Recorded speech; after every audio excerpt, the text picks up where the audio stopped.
Hello, everyone! Welcome! Welcome to night 2 of the New Works Festival 2024. My name is Mike Murdock. I'm the artistic director of Alchemy Theater, and this is Stephen Vance. I am the curator of the New Works Festival this year, and Oft, the technical director here at Alchemy Theater. Oft.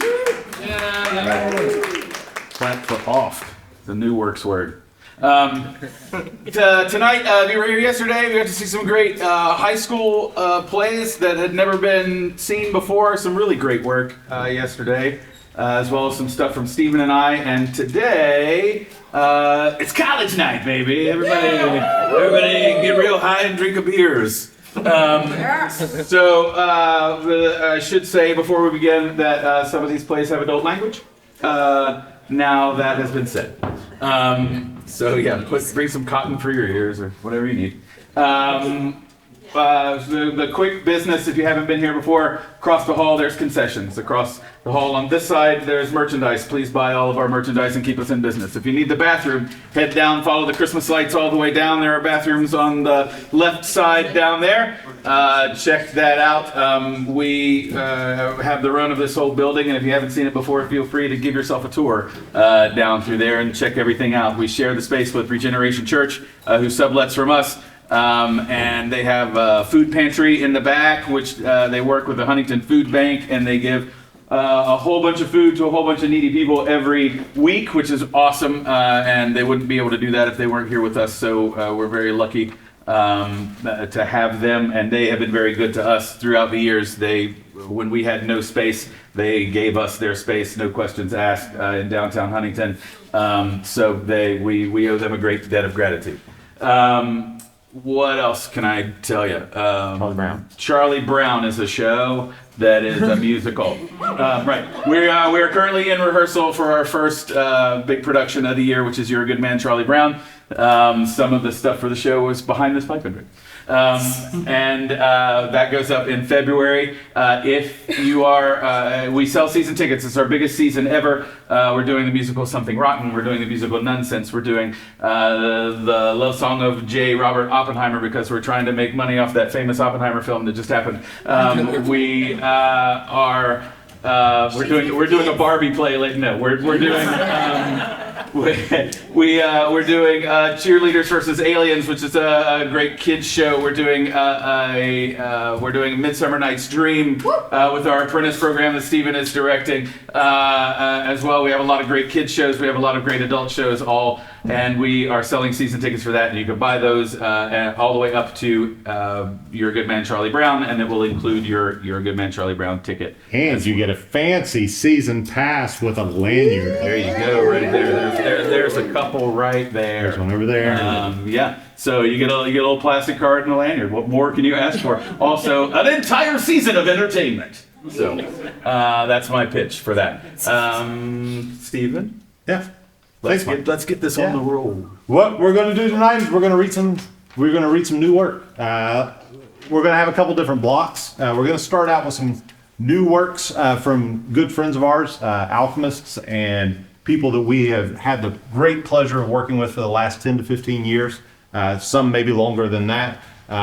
So we're very excited about that. But then we're going to shift into some very different from plays. It's going to be short films, and at the end of the evening we're going to have a television pilot that we're very excited about. After each block, we'll have a talk-back session where we'll have the writers and the actors and you guys give feedback about what you just saw, about the plays, what you liked, what you didn't like, what you thought worked, what you didn't think worked. To give, that to me is the most crucial part of every New Works Festival, so that these writers can go back and work on their stuff and make it better. And that's what this is all about. Yeah, and right before number 17 on your programs, we'll take a short intermission so you can go get more concessions and more merchandise and buy those season passes, so you're set for the rest of the year. All right, let's get it started. We're going to start tonight with Back Rooms by our own Emma Grace Hines. So if the cast wants to come on down to that, Mike and I have both had the pleasure of acting and directing Emma in the past. This is going to be something unusual that you may have never seen before, and I love it so very, very much. So Jill's here, Unseen Unknown's here, and the white cube, and Penelope will be down here on the end. Thank you guys, and have a great evening.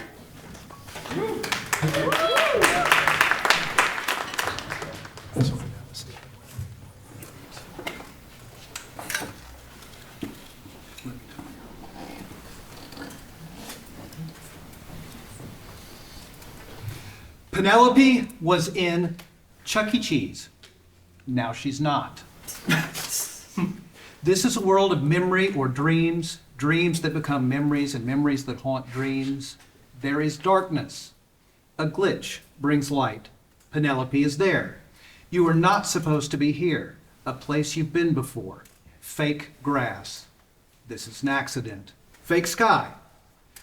You were not supposed to remember. Fake playground. A mistake like how evolution was a bunch of mistakes, little plastic play sets. A mistake that is supposed to be dead, but forgot to die. Liminal, a glitch. Penelope is grateful for the light. She has been wandering, crawling in darkness, looking and grabbing at grass. I can't eat this. She notices the small play set. She just tries to bite it. No, no, no, no. One more bite. Wait. It tastes like cheese? No, it tastes like sweat. Sweat. Oh yes, oh God, yes, sweat. It's not my sweat. It's different sweat. Penelope goes to hug and lift the playset. As part of her celebration, when she tries to pick it up, the world glitches. There's a deep digital thud. The playset cannot be moved. Okay. Can you hear me? Anyone? Please? I'm hungry. So sweaty. Why is this hot? I'm hungry, and my tail's froze, and my nose is froze, and my ears are froze, and my toes are froze. Bastard, you can hear me! Penelope walks around, keeps moving. She doesn't want to crawl. She lays down in the light. The sky is blue here. The grass is plastic. I was at Chuck E. Cheese. I was at Chuck E. Cheese Pizza. I think. She looks down at her pants to her lower abdomen. I think I'm alone. I must be there with my kid. Chuck E. Cheese is a place kids inside of it. Gross. There was a kid inside of me. My uterus is a Chuck E. Cheese without the pizza. Oh, I'm glad it's out, so it's not here. I hope the kid I made is happy. I'm gonna die. I don't want to die. Not while I'm sad. Can't I die when I'm at least full of food? Well, shit. If I was full of food, I wouldn't be dying. How many days can you live without food? It's like 60 days? Pointing at the playset. But you taste like sweat. That's nice. She pokes her stomach. Nothing has changed except for sweat. My body hasn't gotten thinner. She examines her armpit. What the hell? My hair hasn't grown? It should be longer. I can't shave now and I can't shave when I can't. I'm a lady mom who shaves at home. This is not home, so it should be longer. The hair should be longer. It shouldn't be smooth. How long has it been? I shouldn't be this hungry with my armpits this smooth. Game, what game are you playing? She collapses. A white cube enters. Penelope doesn't fear the cube. It doesn't sound like a cube. It sounds like Morgan Freeman. You can rest down. You can sleep. I went through one room. It was musty. It had yellow walls and yellow carpet. It had white ceiling tiles. I don't know the name for the material. What you see in public schools. The back room appear. The carpet smelled gross. I walked and I kept walking and walking and I ended up in another room. In the same room, all the same rooms. I started running like something was following me. Nothing was following you. Correct. Running is foolish. Now, I wish I was being chased instead of this. Isolation. Correct. I'm here. You say that, but I have a feeling you are not. Correct. Sleep. Rest. That hurts now. I sleep. I try to wake up from this dream. I don't dream. I wake up. I'm still lost. Look at your hands. I have 10 fingers. No matter what. So, you already know about all of that. You must be an experienced dreamer. It sucks, but I know. This is real. As real as Chuck E. Cheese, but at the same time, it isn't the way. This isn't what? This isn't what? This isn't the way reality works. This seems nice enough. Sky, grass. The room is brighter. I don't like the dark rooms. I don't want to go into that red room again. I may stay here till I starve. It might just be okay till I starve or dehydrate or die. You're far away from that. Well, I haven't eaten or drank anything since I've been here. I haven't eaten or drank anything for weeks. You're far away from death. I feel close to it. Look at your stomach. You know you can't starve looking like that. March 20th, 2014, you sat in a classroom and were shown photos of emaciated bodies that were rescued during the liberation of Auschwitz. The photos are shown in color. They were still alive in those photos. You do not have elementary dystrophy. You are far from dead. Mrs. Ross said that one man's body gave out so he was given food. The only thing keeping him alive was hunger, pain, and the second that pain was relieved, his body just gave out. A rock hits the white cube. Who are you? Jill enters. She is dirty and wise. Ew. Oh, hell. What was what? What? Do I know you? No. I don't know much. I used to know things. Now I know less.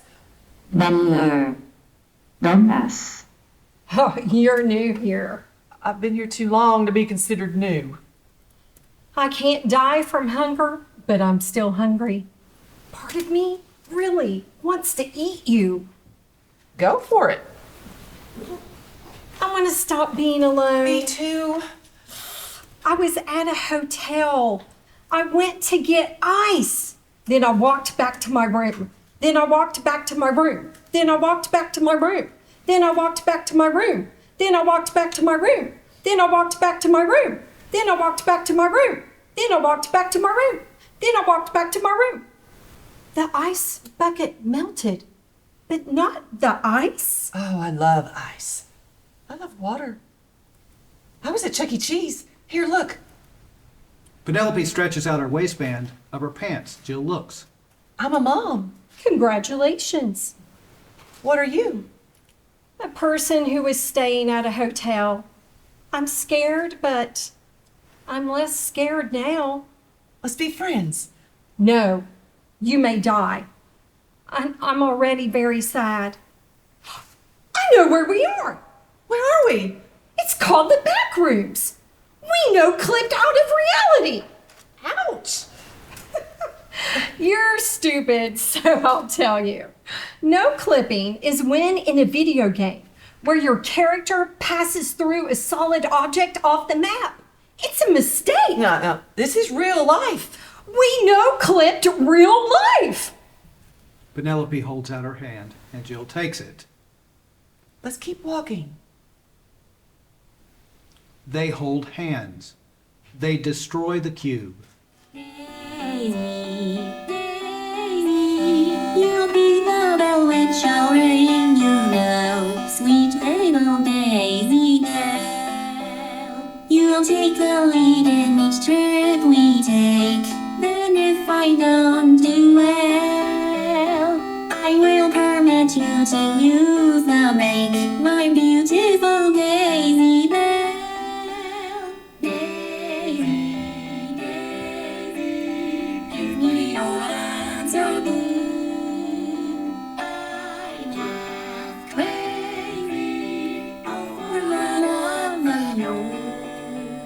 it won't be a stylish marriage. I can't afford a carriage.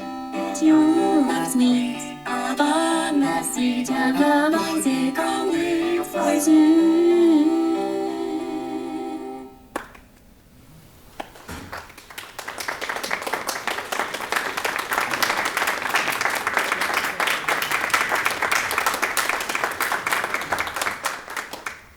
Thank you, actors.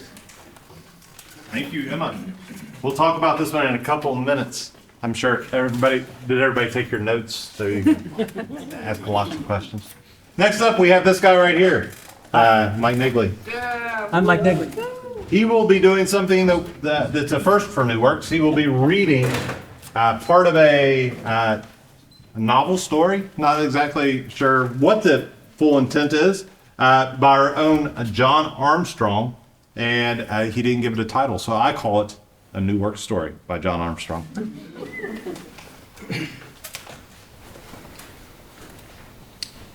Tear gas billowed amongst the angry voices chanting a thunderous mantra. Lit oil barrels eliminated the masked rioters, forcing their signs toward the sky, demanding their voices be heard.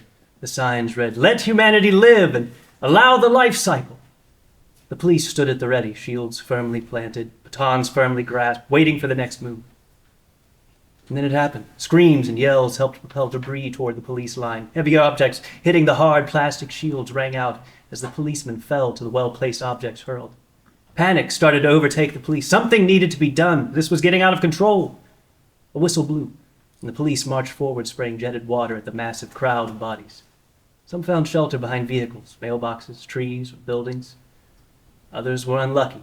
The jetted water knocked them to the ground, immobilizing their efforts. Officers ran to the fallen rioters, placing them in handcuffs and carrying them off, kicking and screaming. The police advancement disrupted the semi-organized riot, sent its followers fleeing in all directions. The semi-organized rioters referred to themselves as the Cure. This religious group believed the life cycle was in the best interest of humanity. Birth, adulthood, death is a necessary system to promote the best of life. This view was not widely held by the public mass. Most believed longevity was the best recourse for humanity. Humanity must understand this system. It was essential to the animal kingdom, and we're all part of this system. The kingdom was crumbling, and forward thinking was stripping us from our way of life. This was preservation. Thus, the war began. Dr. Karen hovered over a microscope, hoping eagerly. The time and effort expended for this project were astronomical. Mentally, emotionally, and physically exhausted, this had to work.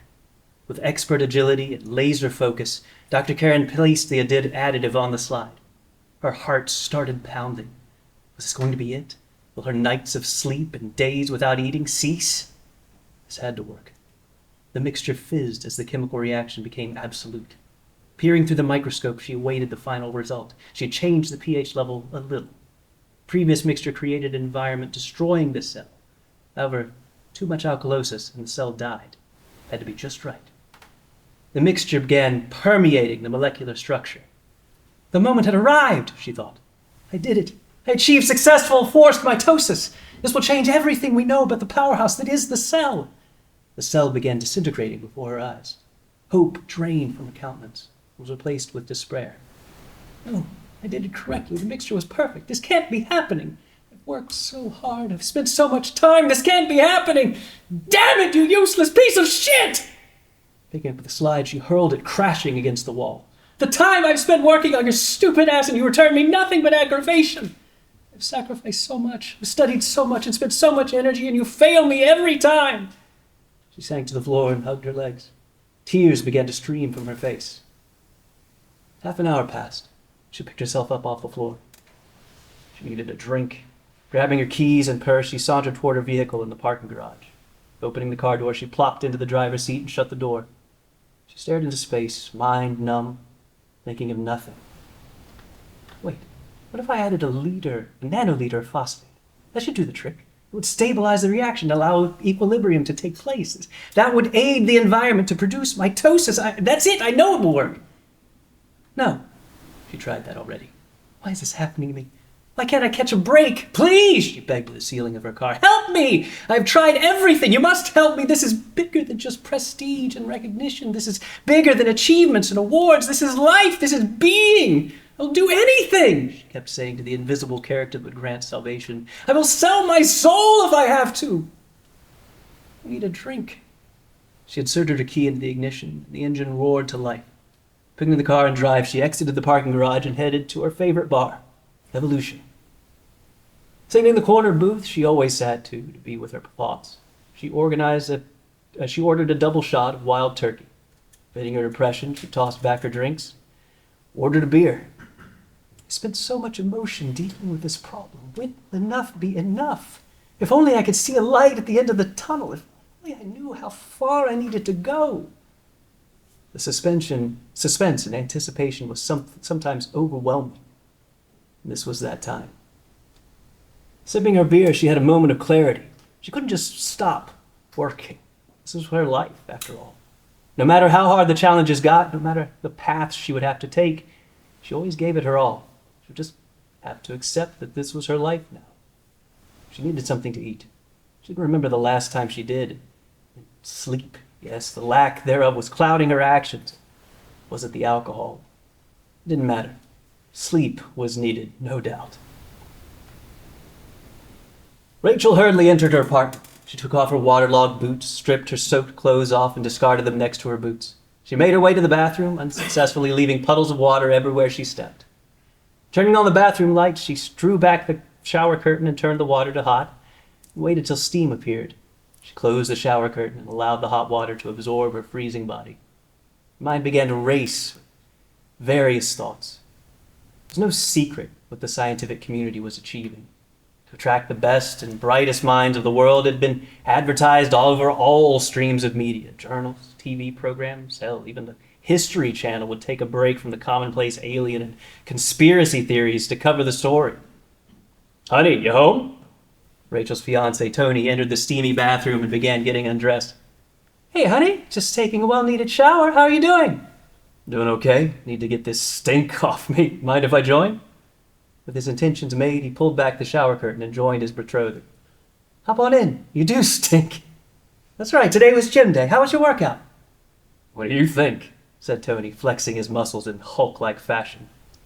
Rachel reached out and touched the curves of her lover's arms and shoulders, admiring the valleys and mountains of muscle. Wow, be still, my beating heart. You keep this up and all the women will turn their heads. When they turn, they'll see me holding hands with the most beautiful woman. With this, Tony placed a loving kiss on Rachel's lips and pulled her into him. He shivered as her hot skin touched his lukewarm body. Rachel placed a hand on Tony's chest and broke the kiss, telling him that she had a meeting, wouldn't be able to honor his advances. With a deep sigh, Tony smiled down at his loving fiancée and grabbed the shampoo. I have important things to do as well, Tony said, puffing out his chest. Dr. Karen needs my help. She's another failed test last night. Poor woman needs a break. She's close to finding a solution. She pulls long hours, barely eats or sleeps. This is her life. Don't be too much of a knight in shining armor. Not all princesses need to be saved, Rachel said with a smirk. You are my queen. I only belong to you and you only. Tony kneeled before Rachel and threw his arms around her waist and kissed her navel. Massaging her fingers into his hair, she pulled his head to meet his gaze. She pulled his head to meet her gaze. You are shameless, and you know it. Can't fault a man for trying, he replied with a smile. Dr. Karen woke with a start, her body's internal clock kicking into high gear. She turned over, the sunlight assaulted her eyes, and she grunted. Sauntering her way to the bathroom, she brushed her teeth and took a shower. She smelled horrid. Making her way to the kitchen, she started her coffee and checked her emails. Bills, notifications littered her inbox. Nothing new. Her Keurig made a disgruntled hiss, indicating finished coffee. Making her way back upstairs, she chose her outfit for the day and walked back downstairs, got her keys, left for work. Her routine never changed. She was afraid of change. Something about consistency wrapped her in a warm blanket. She lived in the same house she grew up in, drove the same car her parents drove, slept in the same room she had as a child. Others looked on her as a strange person. She was indeed.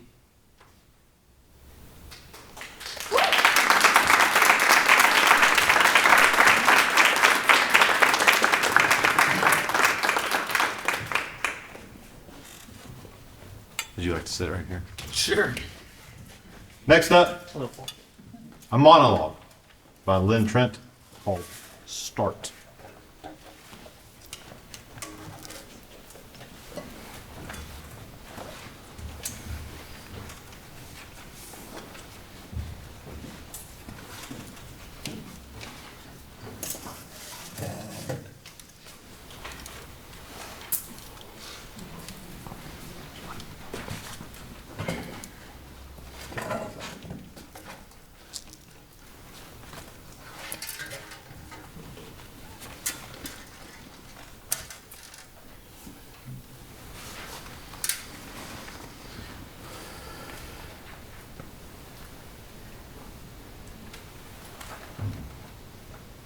My first time.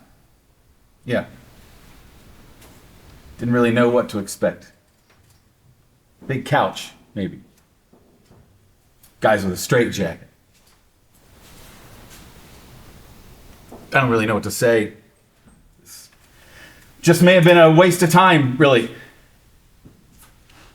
Well, I guess nervous. Yeah. Embarrassed. Ashamed, really, I guess. Why? I mean, I'm here. Oh, you mean? Okay. I don't know. I guess it was the spot on my forehead. My roommate came home to the apartment after work. Most of the lights were off, just TV going, nothing that unusual. I hadn't been to work in a week, or even out of the apartment, really, just tired, I guess, and a little run down. Maybe I just done a month-long gig in the Hamptons, and now I'm back in the city. Reality, back to the real world. Just a shock to the system, I guess. Got to be around some great minds, a Pulitzer Prize winner, even. So I guess it felt like a small step back coming home to a basement apartment in Queens. Huh? Yeah, I guess a huge step back. Well, she complains again about the place feeling like a cave and starts turning on lights. I was just heading to my room and she stops me and asks, "What's that?" I had no idea what she was talking about.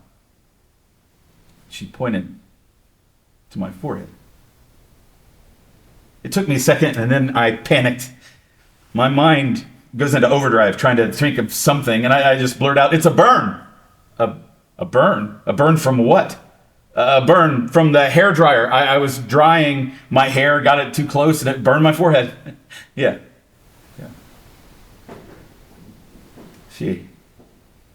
She had that same look on her face. That you gotta be fucking kidding me with this bullshit look. I stuck to it. I remember saying, no, seriously.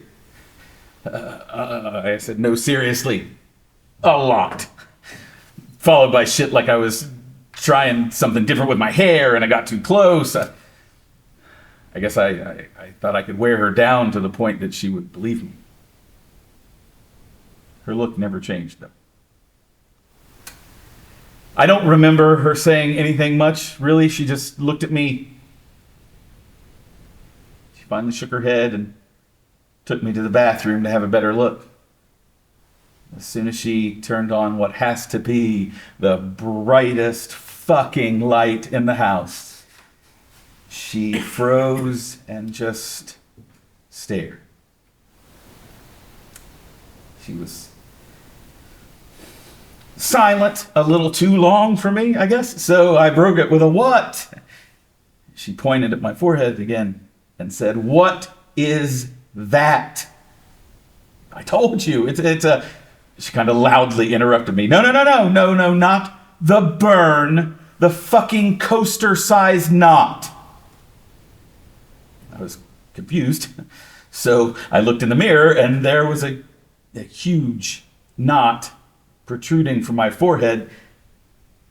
This time I seriously fucking panicked and came out with the worst lie a brain could come up with, but at the time I thought would explain it all, just like that, and it would be clear. It's a blister! Eternal, dead-ass silence.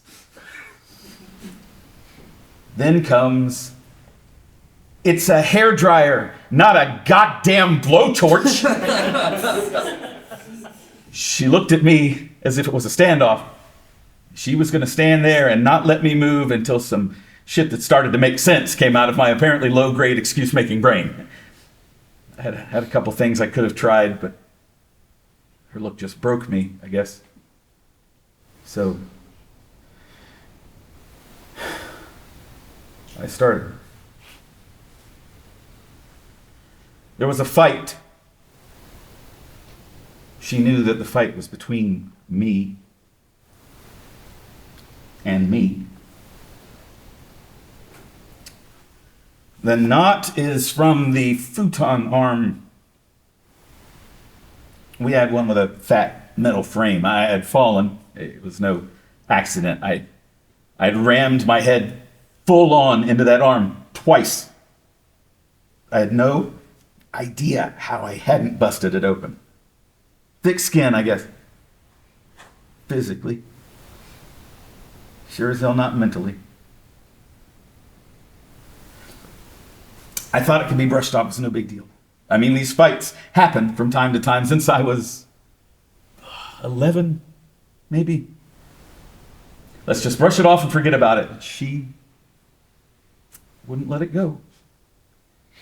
She wasn't overbearing about it, but I could feel her looking me over every day for new marks. Questions just to see if I was okay. And then she found this number, put it on a note with "only if you want to" written next to it. So I guess just to make her feel better, here I am. So what are we talking about?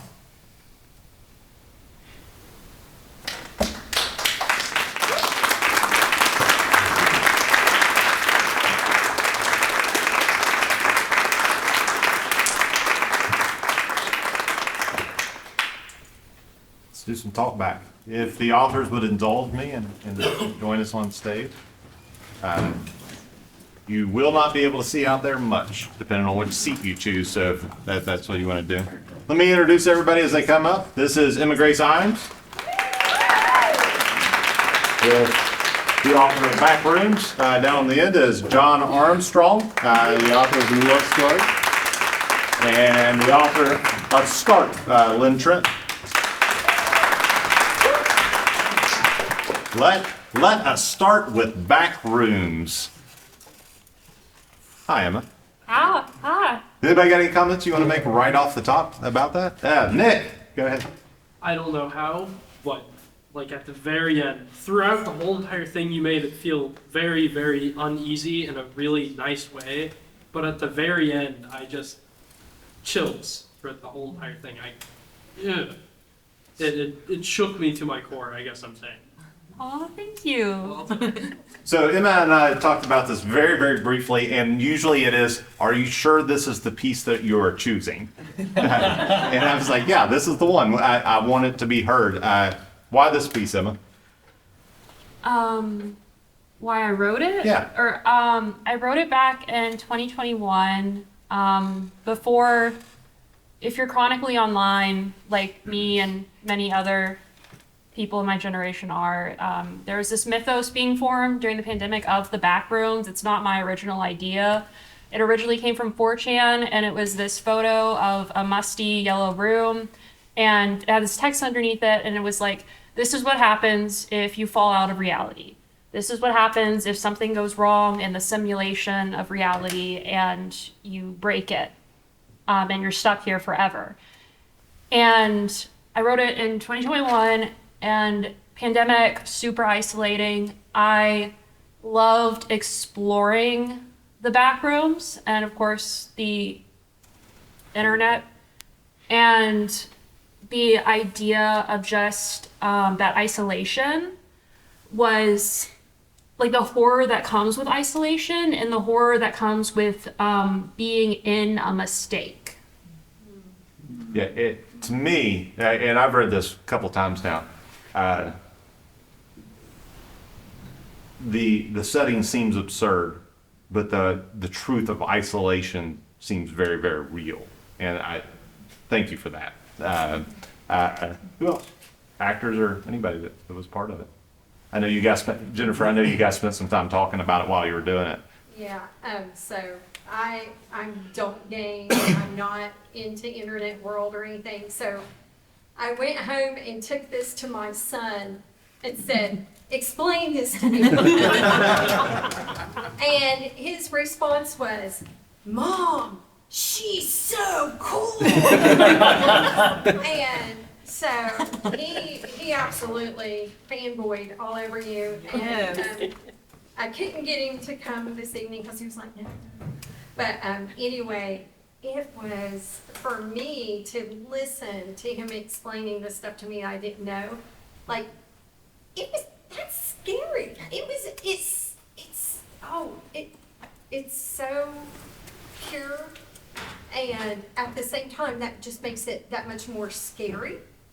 And I loved it. I ended up just truly loving this. So thank you. Thank you. You did a wonderful job with the glitching out. You did your research. That was my son. He was like, do this, Mom. What else?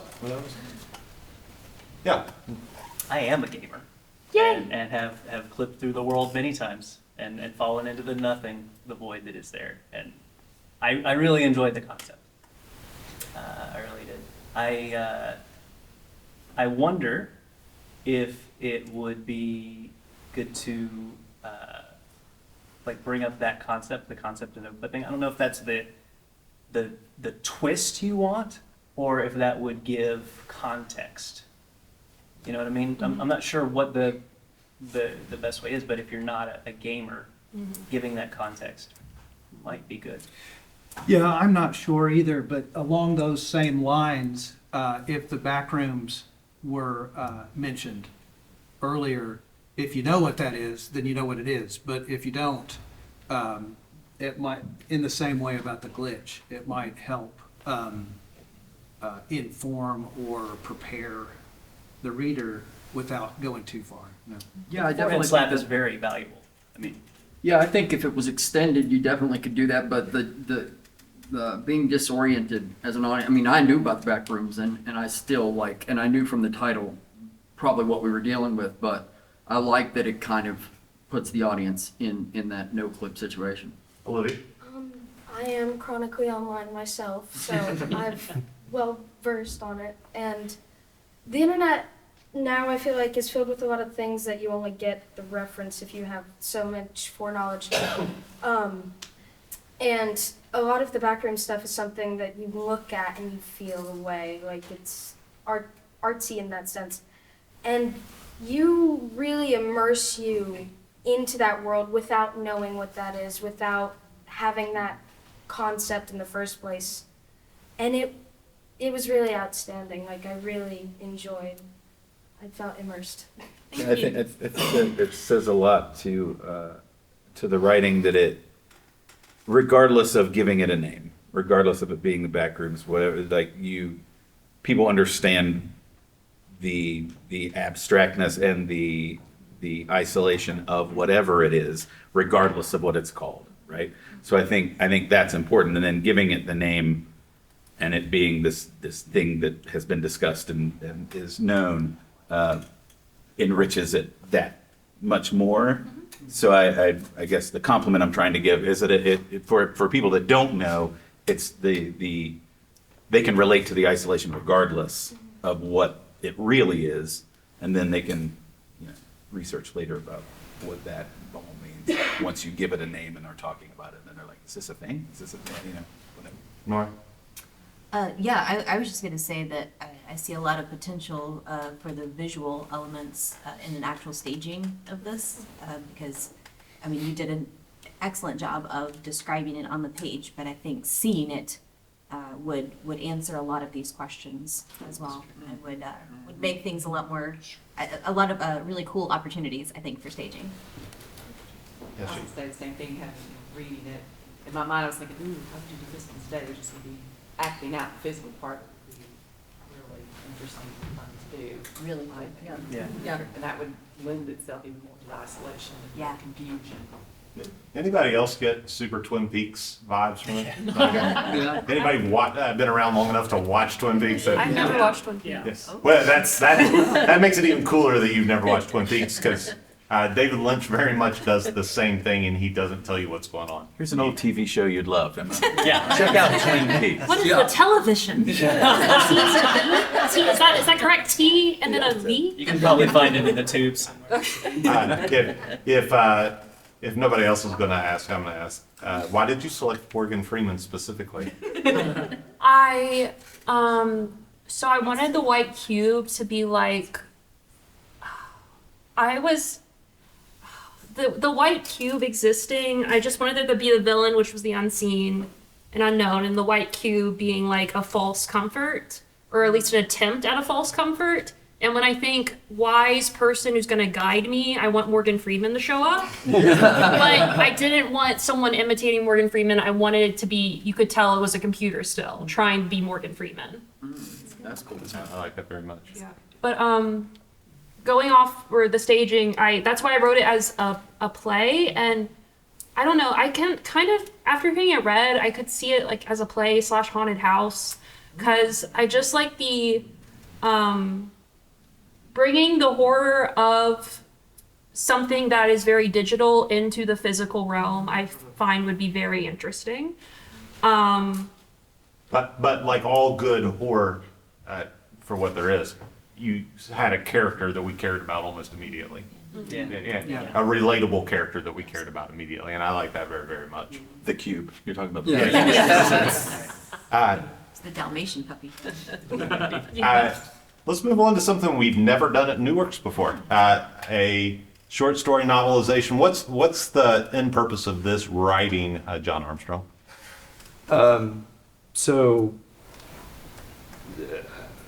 There is a scientist, Dr. Karen, who has discovered a organism called the immortal jellyfish. It is able to, upon either physical attack or upon starvation, it's able to absorb its tentacles, which allows it to enter a pupal stage and to go through its life cycle again. And so the hopes of Dr. Karen is to be able to allow this to take place within inside the human body on a cellular level. This would be able to eradicate cancer, diseases. This would allow the longevity of mankind to extend much farther along than it should. And so you have the purpose I wanted to try and have is some of the dichotomy of, you have a religious group that doesn't want this to happen. You have a wide radical group, it's called the Plague. They believe that mankind is being overpopulated on Earth, so therefore they take it upon themselves to decrease the surplus population. Are you wanting to make a novel out of it, full length? If I could, yes. Okay. That is the hope and the goal. So I kind of wanted, I like the scientific things behind it, but I also wanted to kind of go along with how does this affect, the economical structure of, of the world, because now people live a lot longer, your disabilities are gone, this affects taxes, this affects, several different aspects of our lives. And,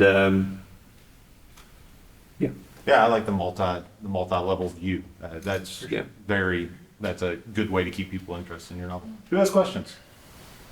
Or comments? Or concerns? I think that's what we're supposed to. Yeah. You could go so many places with that because it'd be like a domino effect and change so many things. Have you thought about it just makes my brain go crazy. Where would you put the focus for the novel? Because I feel like it would have to be a series if you wanted to cover the entirety of what this changed about society. Where would your favorite part be? Just in the scientific? I think I would. Yeah, I kind of wanted to. Well, part of me wanted to. Then there's like this other part of me that's just kind of like, I think it would be kind of cool to see the more or less the after effects Right. on the daily life of So you 20, 30 want years Karen to be Yeah. successful. You were trying to get Karen successful very early. Yes, I was trying to do that because there's other like aspects you can go on to, like of course, you know, if you want to go against like big government and be like, oh, okay, well now the government's going to try and synthesize this to make it a, you know, you can make a super soldier, or you Right, can, right, yeah. or you could do some things that, you know, kind of dystopias kind of Right, mentality. yeah. You could do that. Part of me was like, hey, maybe we should do like a Hunger Games thing where like people got to kill each other, and you know, so I more or less liked a little bit of the science, but then really hone in on the social economical impact that it Nice. has. Sure. But those are, thank you for the. Yeah. I was going to say, I would like a lot of criticism. Please be negative as much as possible. You know, Seriously. I got a distinct feeling for the other group's position. You know, the people who had different positions, and so it just occurred to me that activists who promoted suicide, for example, would be a possible cult. You know, so That's awesome. Or many different ways in which the people that are disturbed about this could come at it, you know, somewhat orthogonally in terms of, you know, how what they might object to. Yeah. Exactly.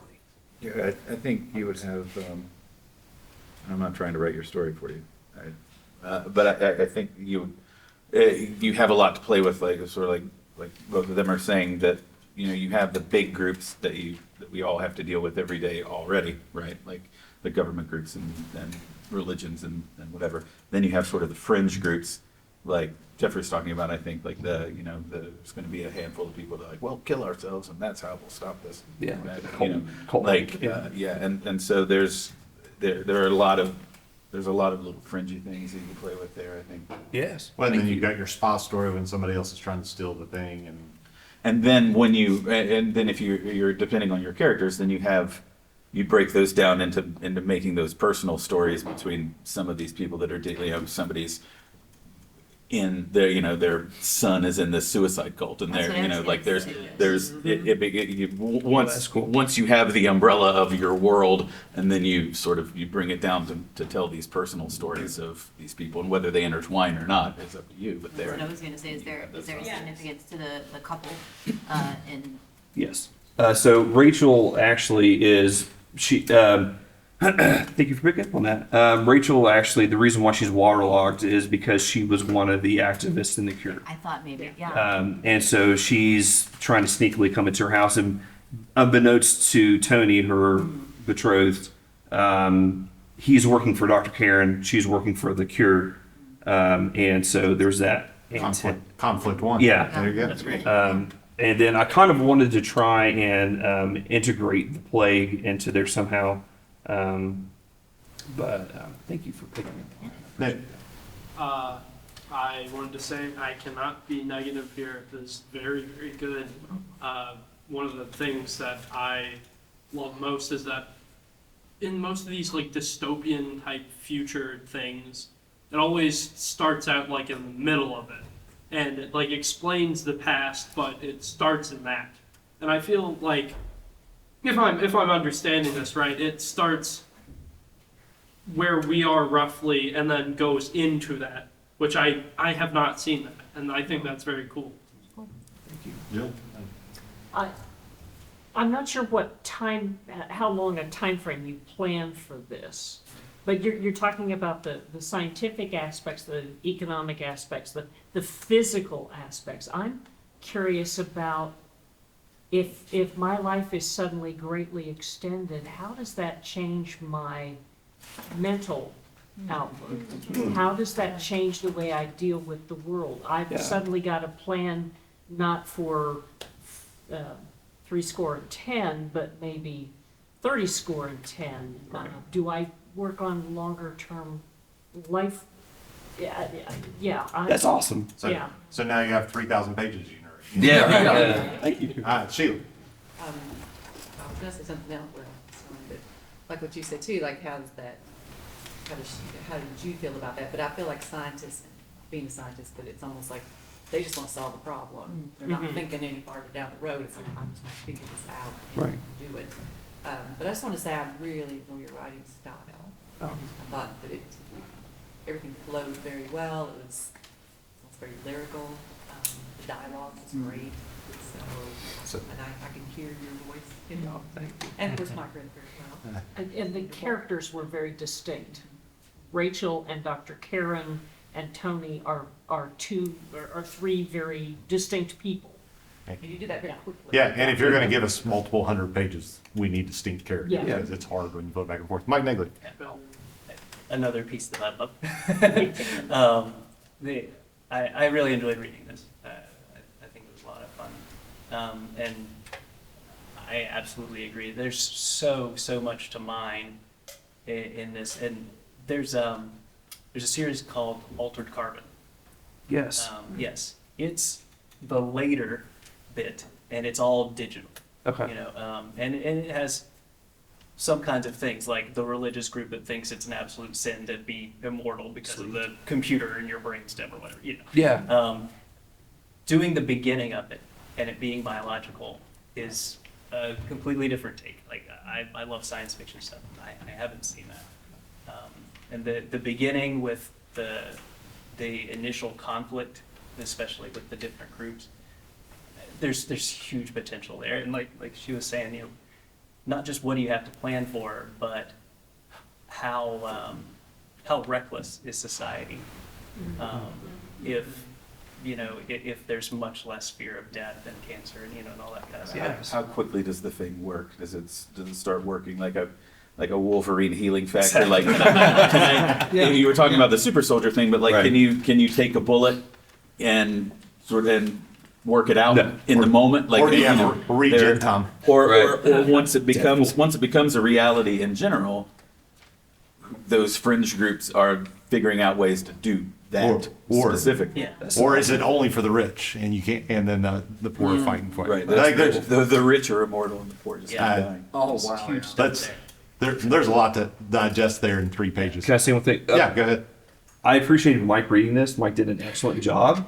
I don't know, you guys didn't know this, but like I didn't put quotation marks and everything. I did. So like, okay, thank you. And it was not very well refined before he got it. So the emotion that he put into the different aspects, the way he read some of the characters and he narrated some of the things, he did an excellent job. So thank you very Thanks much. for that. I'm really excited to see this. Jump. Oh, go ahead, Emma. One big compliment. I think the fact that like everyone is like we're branching off and we're getting like excited about you built such a rich foundation for a world. Exactly. And I'm jealous. Go write the book. Next up, we have Start by Lynn Trent, which is our soul stage type theater piece. Let me say, first of all, the device. I love the device of walking into the office. That to me gives, whether anybody else knows that's happening or not, it just sets the scene for me as as somebody's going to direct or even perform. I'm like, okay, I already know. Don't even have to think about it. You've set the mood already. Who wants to start? There's hands going up everywhere. We'll start with Becky. First of all, I hurt for him. Yes. I mean, just the power that was in that, and the turmoil of himself, and just I just hurt for him, and you know that you both your writing, your acting, fantastic. Thanks, Jill. I'm curious in what you wrote. Did you write the other half of the dialogue that he's reacting to? Because my mind was trying to write what the therapist was saying, and it could have gone so many different ways. I really didn't think about it because it was true. Okay. because I mean it's all there. There are a few little things added in there, but the general basis of what was written and everything was just.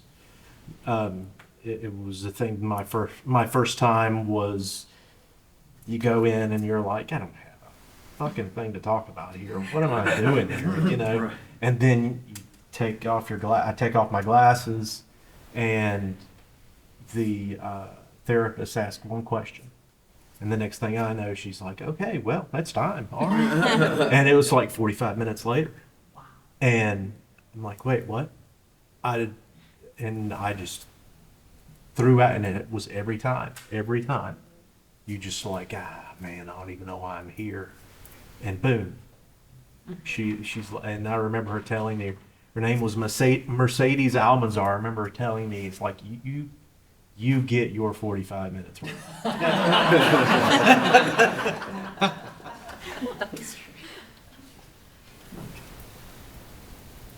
So now that I've said that, go ahead. Don't be afraid to ask questions about it. You know, you can ask questions. That's fine. All right, Jennifer.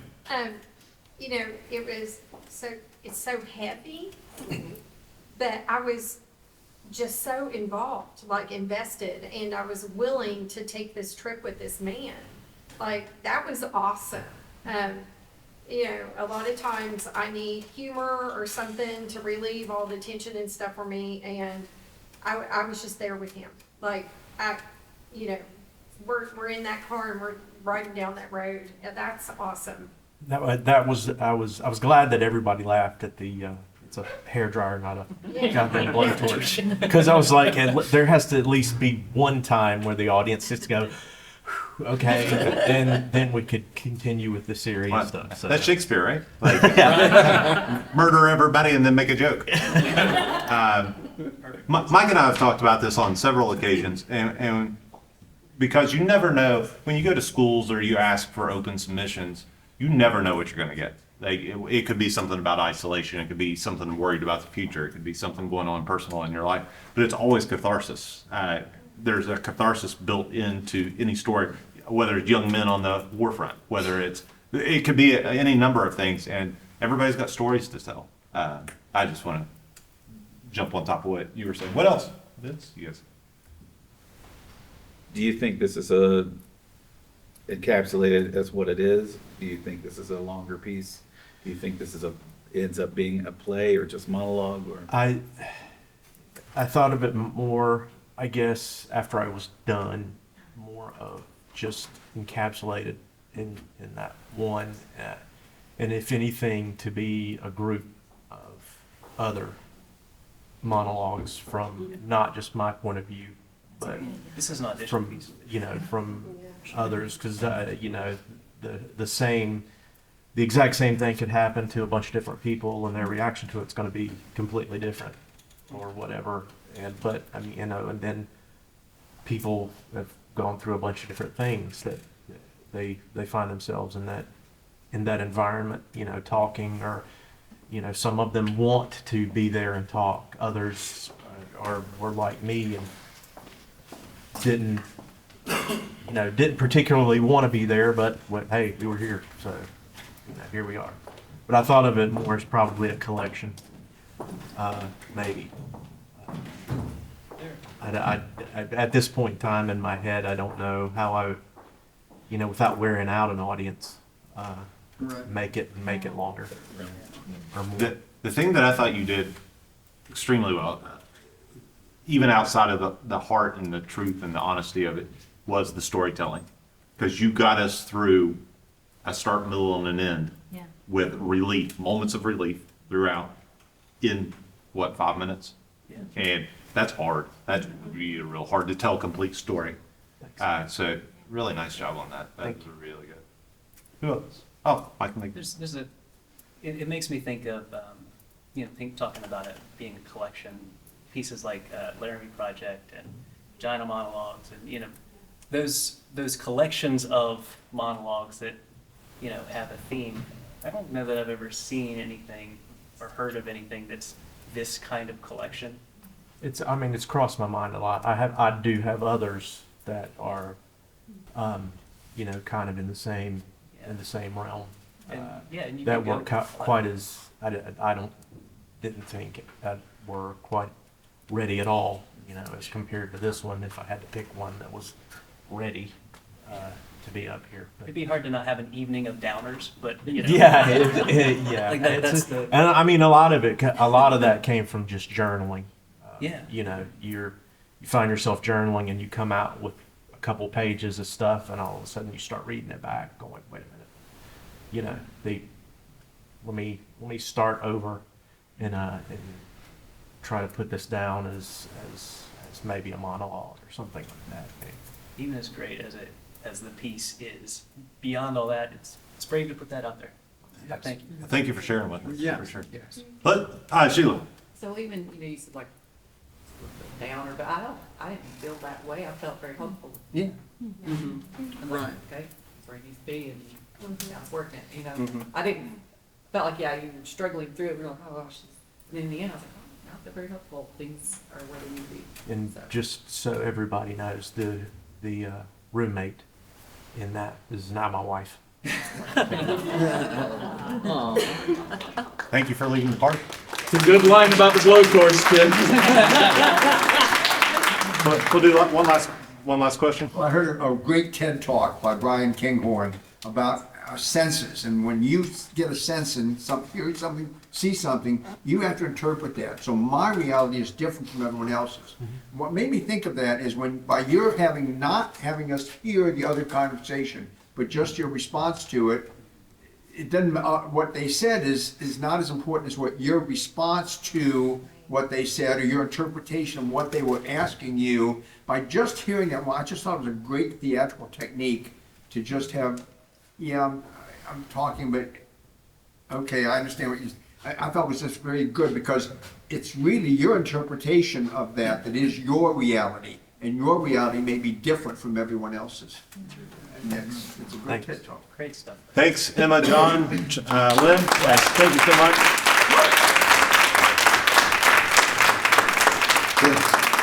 We will take a break after this next block, so if you have questions, bombard them in the halls if they don't run away screaming. Next up, we have our film block. Over the last several years, Ian Nolte has graced us with his own work, and you've asked your students to participate in new works, and we appreciate it so very much. This year, we're going to start with a piece by Ian, and let me grab the nameplate for it. It is called An Evening of Vivaldi. The things that you're going to be about to see are a little bit different than last evening for those people that were here, because the stage directions have a lot to do when you're looking at a film script. So those are some things that are going on. Stacy, you can sit right here. Barb, you can sit right here. And Bill, I'll put you right here next to stage directions. So, An Evening of Vivaldi by Ian Nolte.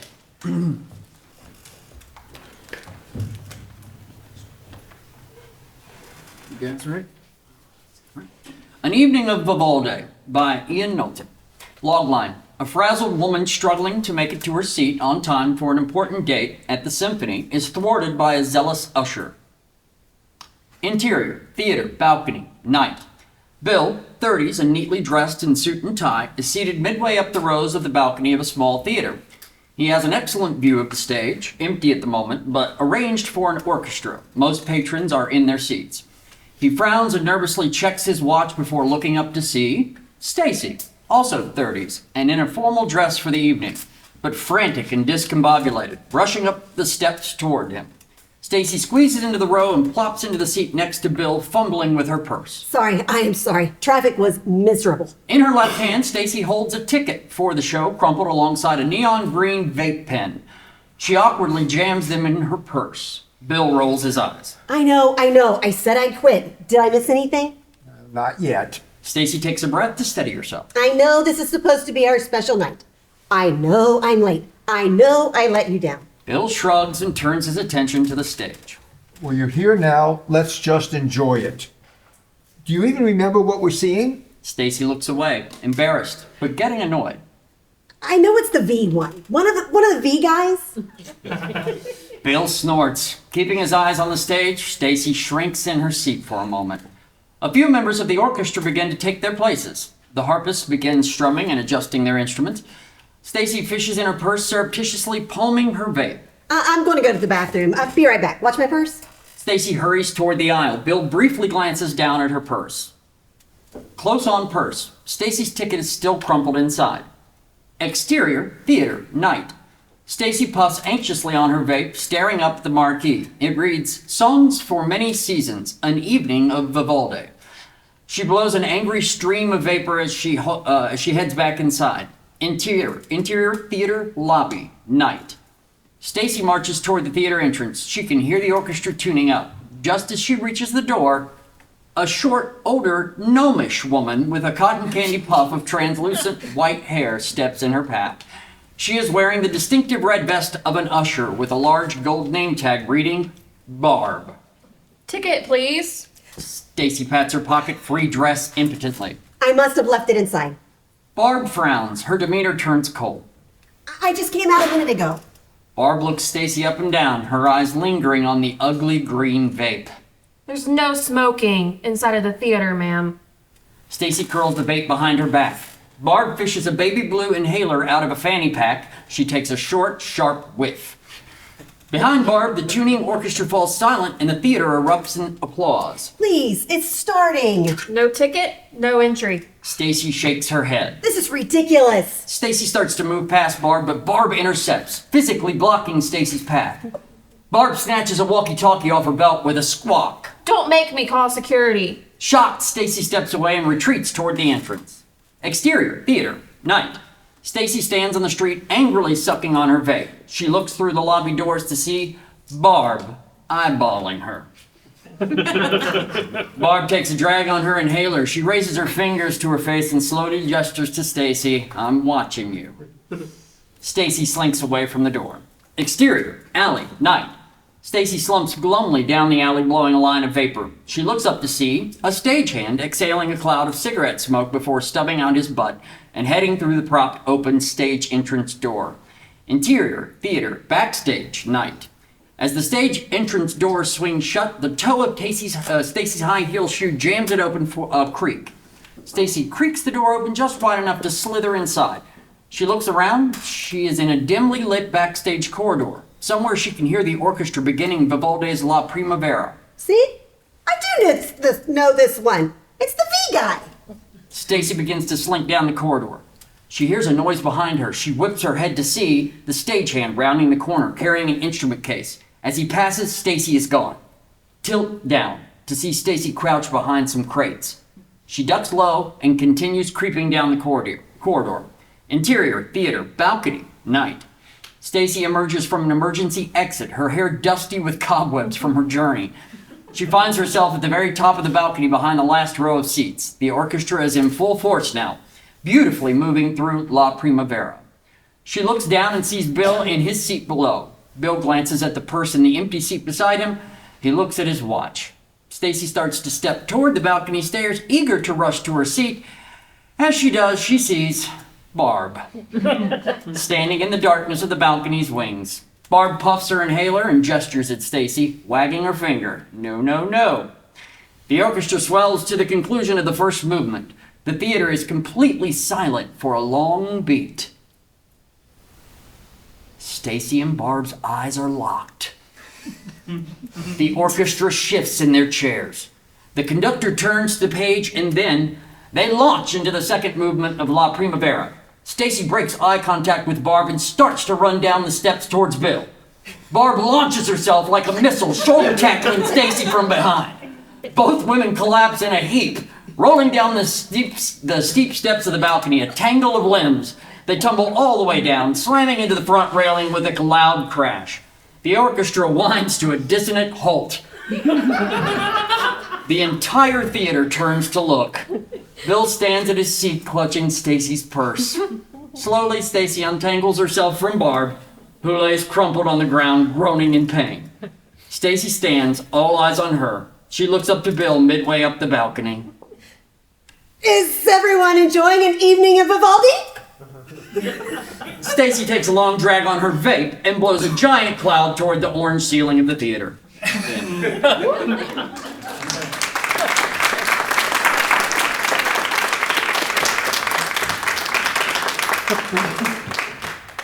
Next up, we have The Dollhouse by Amy Welch.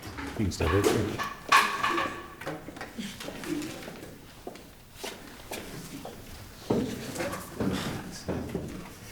Who else is coming down? Come on down.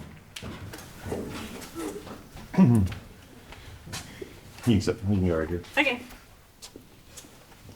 Do Lois right here. All right. And we'll do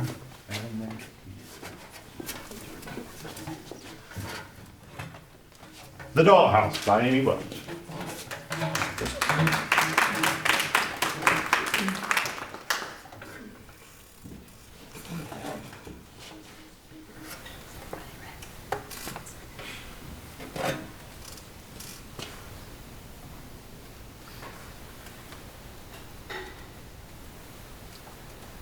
Interior, workshop, night.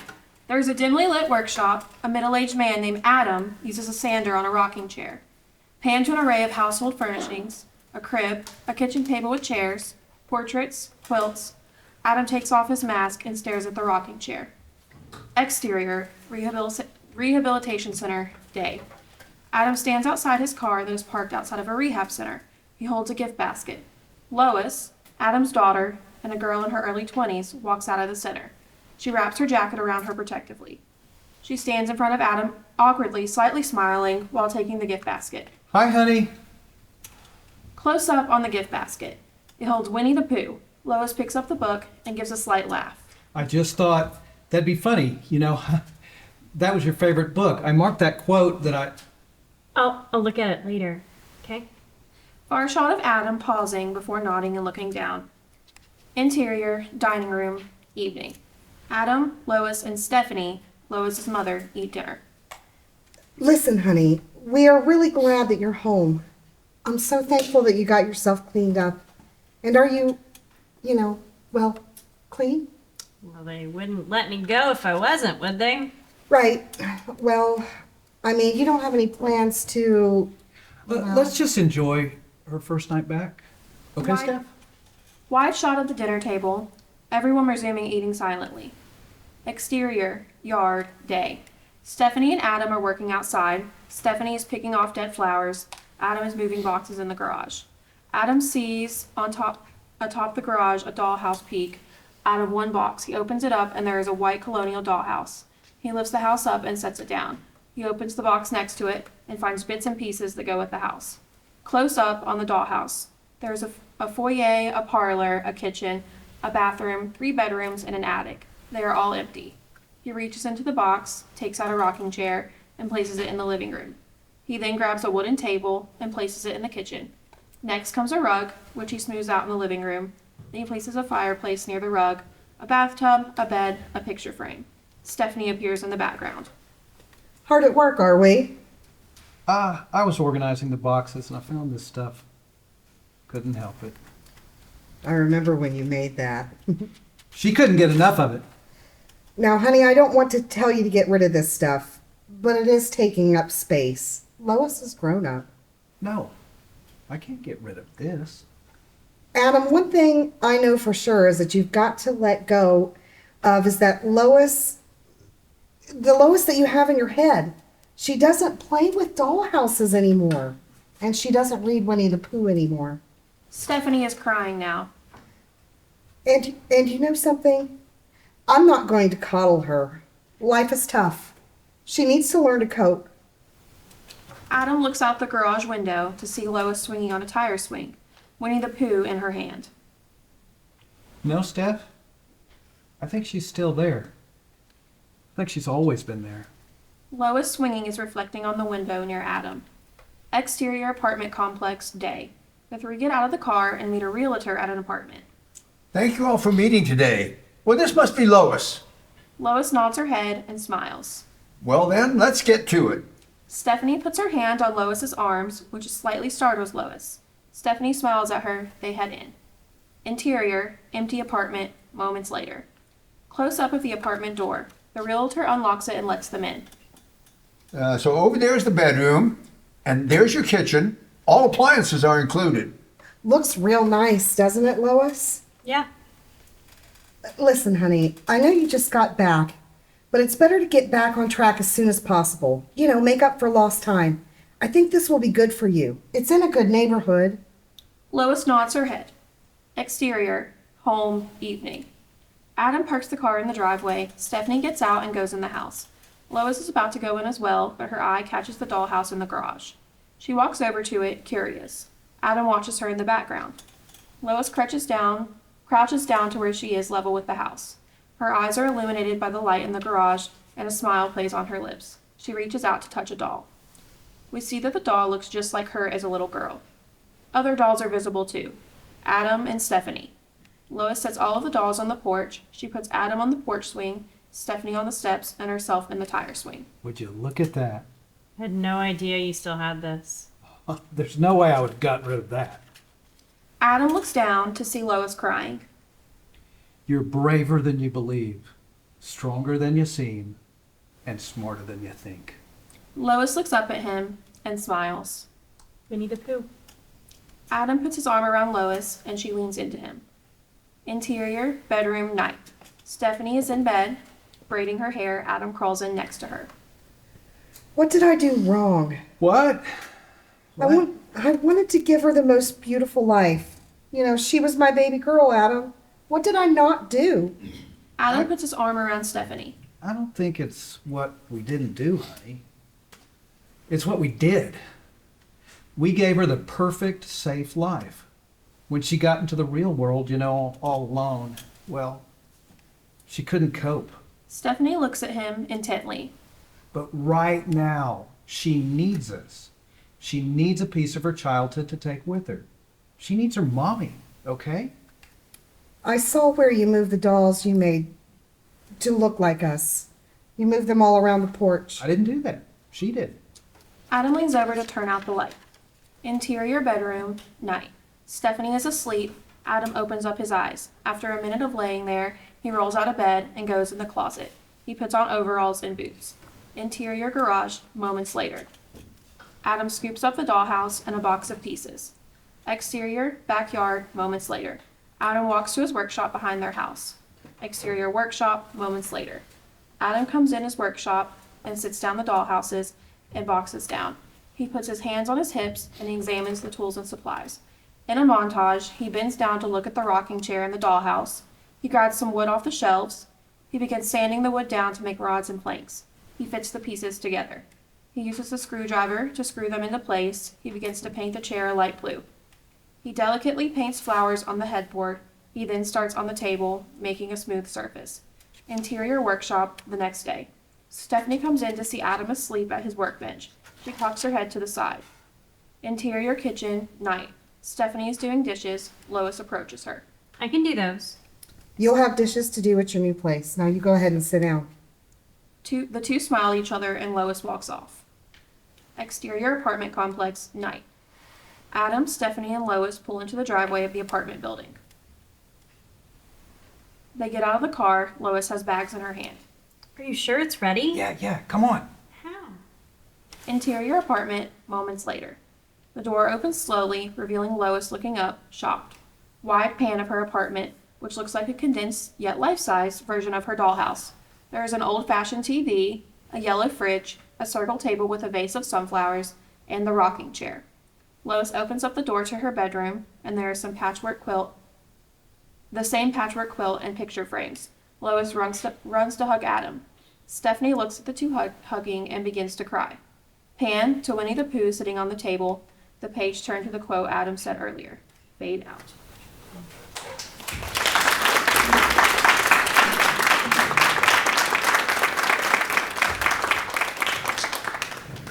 Next up, we have Playing with Dolls by Hannah Thomas. You're not, Michelle. I'll move it. No. There's Fern. I'll put Dad down here on the end. Get away. And Maggie. For something completely different now. Playing with dolls. Or not playing with dolls. Is that what it is? Yeah, playing with dolls.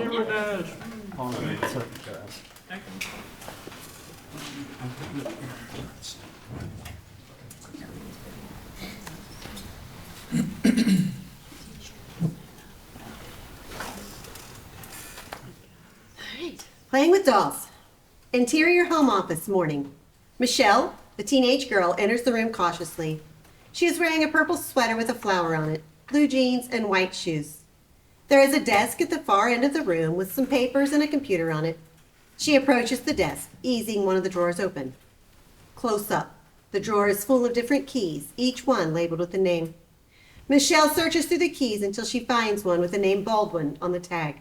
She carefully closes the drawer, and before she walks away, she glances at a framed photo on the desk. The photo shows a man and a woman smiling, along with two girls.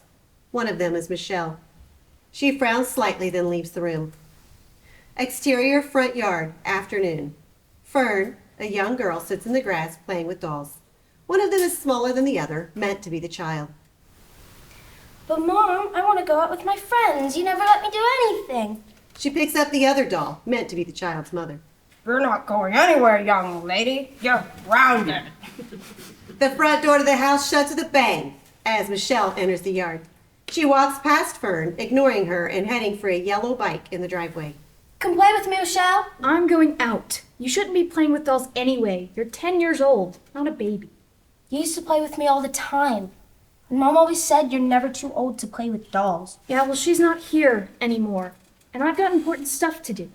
Like what? None of your business. Where are you going? Michelle gives a frustrated sigh as she pedals to the end of the driveway.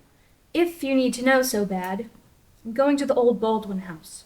Fern sits up straighter, her eyes widening. The haunted house? I thought a witch lived there.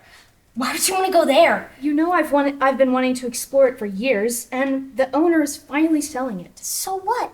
Dad is the only realtor in town, stupid. He has a key.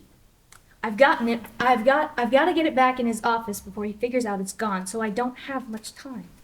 Fern is quiet for a moment, running her fingers through the doll's hair. If he finds out, you're going to be in so much trouble. And if you tell him, I'll rip those heads off those dolls and hide them where you'll never find them. Do whatever you want. I don't care. You're always looking for a reason to get away from us these days. That's not true. You spend more time riding your bike around the neighborhood than you do with us. I never even see you anymore. Ever since Mom. You're never around. Michelle starts to say something, then shakes her head. I gotta go. Michelle pedals away from the yard, riding down the street. Cut to exterior Baldwin house, afternoon. Michelle stands on the sidewalk, glaring at the dilapidated house with vines snaking up the walls. She approaches the porch. The rickety steps creak as she climbs them. Removing the key from her pocket, she gradually moves closer to the door. The house groans and trembles in the wind. There's nothing to be scared of. She puts the key in the lock, slowly turning it, and the door squeaks on its rusty hinges as it opens. Interior Baldwin house, afternoon. Michelle looks around in awe. Wider angle. She is standing in a large room full of tables and shelves with many different porcelain figurines on them. She moves around the room slowly, examining the figurines. Some of them are little people, others are animals. Many are dusty, but a few look to be freshly painted and polished. What is all this? She picks up one of the figurines, which seems to be old. It's a little boy with reddish hair and freckles, wearing blue overalls and holding a puppy. Strangely, he looks sad, and there's a tear rolling down his cheek. She places it back on the table, grimacing and wiping the cobwebs from her hands. Everyone has a hobby, I guess. But this is just weird. The floorboard shifts. You found my collectibles, I see. Michelle yelps and jumps back in surprise as Maggie, an old woman with long silver hair, emerges from the shadows. I'm so sorry, ma'am. I was just... It's all right, my dear. I always love an opportunity to show off my figurines. My name is Maggie Baldwin. You're You're the owner of this house. I sure am. Been living here for many, many years. I hate to see it go, but it's time for a change. I just need a bigger space. For you and your family? Maggie looks around the room, smiling. Yes, my family. I didn't think anyone was here. I was just wanting to explore a little bit. Well, I'd be happy to show you around. I don't just collect figurines, you know. I have many treasures. Really? Like what? Oh, all sorts of things. I should probably get rid of a few items before the move, actually. So, if you see anything you like... I really should go. I wasn't supposed to come here in the first place. And if my dad finds out... What's something you want more than anything right now, Michelle? Michelle pauses, looking confused. How do you know my name? Everyone in the neighborhood. Now, come on. There must be something. Michelle takes a moment to think, furrowing her brow. Well, I've really been wanting a new bike. Mine's been getting old, but Dad says it's good enough. I want something faster, though. Maggie grins. You might be in luck, sweetie. I've got a lot of bikes. You do? She leads Michelle to a wooden door with a brass knob at the back of the room. Sure I do. I might not get out and ride anymore, but I've always loved them. Sometimes it can be nice to just hop on and go somewhere far away where no one can bother you. Go ahead. Take your pick. She opens the door. Over the shoulder, a bright, blinding light emanates from the room, revealing many bikes, each one shiny and new-looking. No way. Michelle steps closer, a smile growing on her face. Cut to exterior front yard, evening. Fern sits in the grass, drawing on the sidewalk with chalk. A car pulls into the driveway and Dad, a man in his early 40s, gets out, holding a pizza box. Hey, I got dinner. Go tell Michelle, set the table. She's not back yet. What do you mean? She, went out. He sighs, rubbing his forehead. I can't keep up with that girl. Do you know where she went? Yes. It's just down the street at the... Well, can you go and get her? I can't deal with this right now. He goes inside, leaving Fern in the yard. She sits there a moment longer, then rises to her feet, looking nervous. She takes one of her dolls, shoving it into her pocket, and begins walking down the street. Cut to exterior Baldwin house, evening. Fern stands on the sidewalk. Her bike should be here. Wider angle.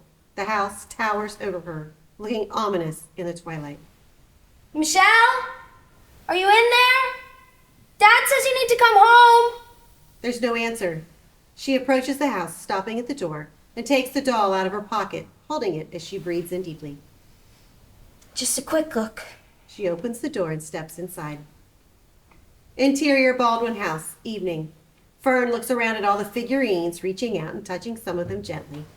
Her expression changes from scared to curious as she ventures deeper into the dark room. The door closes softly behind her. Hello, my dear. Fern gasps and turns around abruptly to see the old woman standing there. I'm sorry, I didn't mean to frighten you. I'm the owner of this house. I was just looking for my sister, Michelle. Oh, yes, she was here earlier today. I showed her all of my collectibles. She left after that. Fern watches her warily. That's a nice doll you've got there. I collect dolls too, you know. Fern looks down at the doll in her hand, then puts it back in her pocket. Thanks. I like all your little figurines. I thought most adults didn't like toys. You're never too old to play with toys. The two of them smile at each other.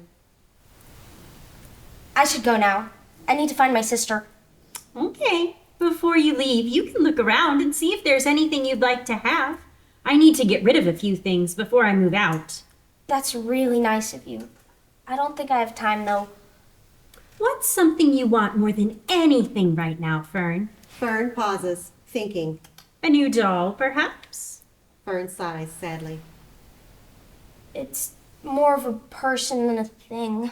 Maggie listens, intrigued. I wish I could see my mom again. Maybe you can. I don't think so. Michelle says she's gone and I have to accept it. Well, sometimes there are things in this world that can only be explained by magic. Maggie moves to the back of the room. Fern follows her to the door with the brass knob. Take a look inside. I think you'll like what you see. Maggie starts to open the door. A golden light shines from within. Fern inches closer, a hopeful excitement spreading across her face. Maggie smiles widely, reaching out a wrinkled hand and beckoning to her. Fern extends her own, but pauses, then retracts it. She backs away. I'm sorry. I want to see, I really do, but I have to go. I think Michelle needs me. She's fine, I'm sure. She doesn't need you. She just wants to be left alone. Aren't you tired of being ignored? Never getting the attention you crave? I can help. Fern considers the offer. She reaches into her pocket, feeling the doll for comfort. I understand what you're going through, Fern. Let me make it better. Fern takes a deep breath. No, I can't stay. I've got to find her. It was nice talking to you, though. She heads for the front door, bumping into a table of figurines on her way out. They rattle loudly. Very well, dear. I hope you find her. Close up, there is one figurine that stands out among the others. A teenage girl. She has been freshly painted. She wears a purple sweater with a flower on it, blue jeans, and white shoes. She's holding the handlebars of a yellow bike. Her face is frozen in a permanent scream. End of play.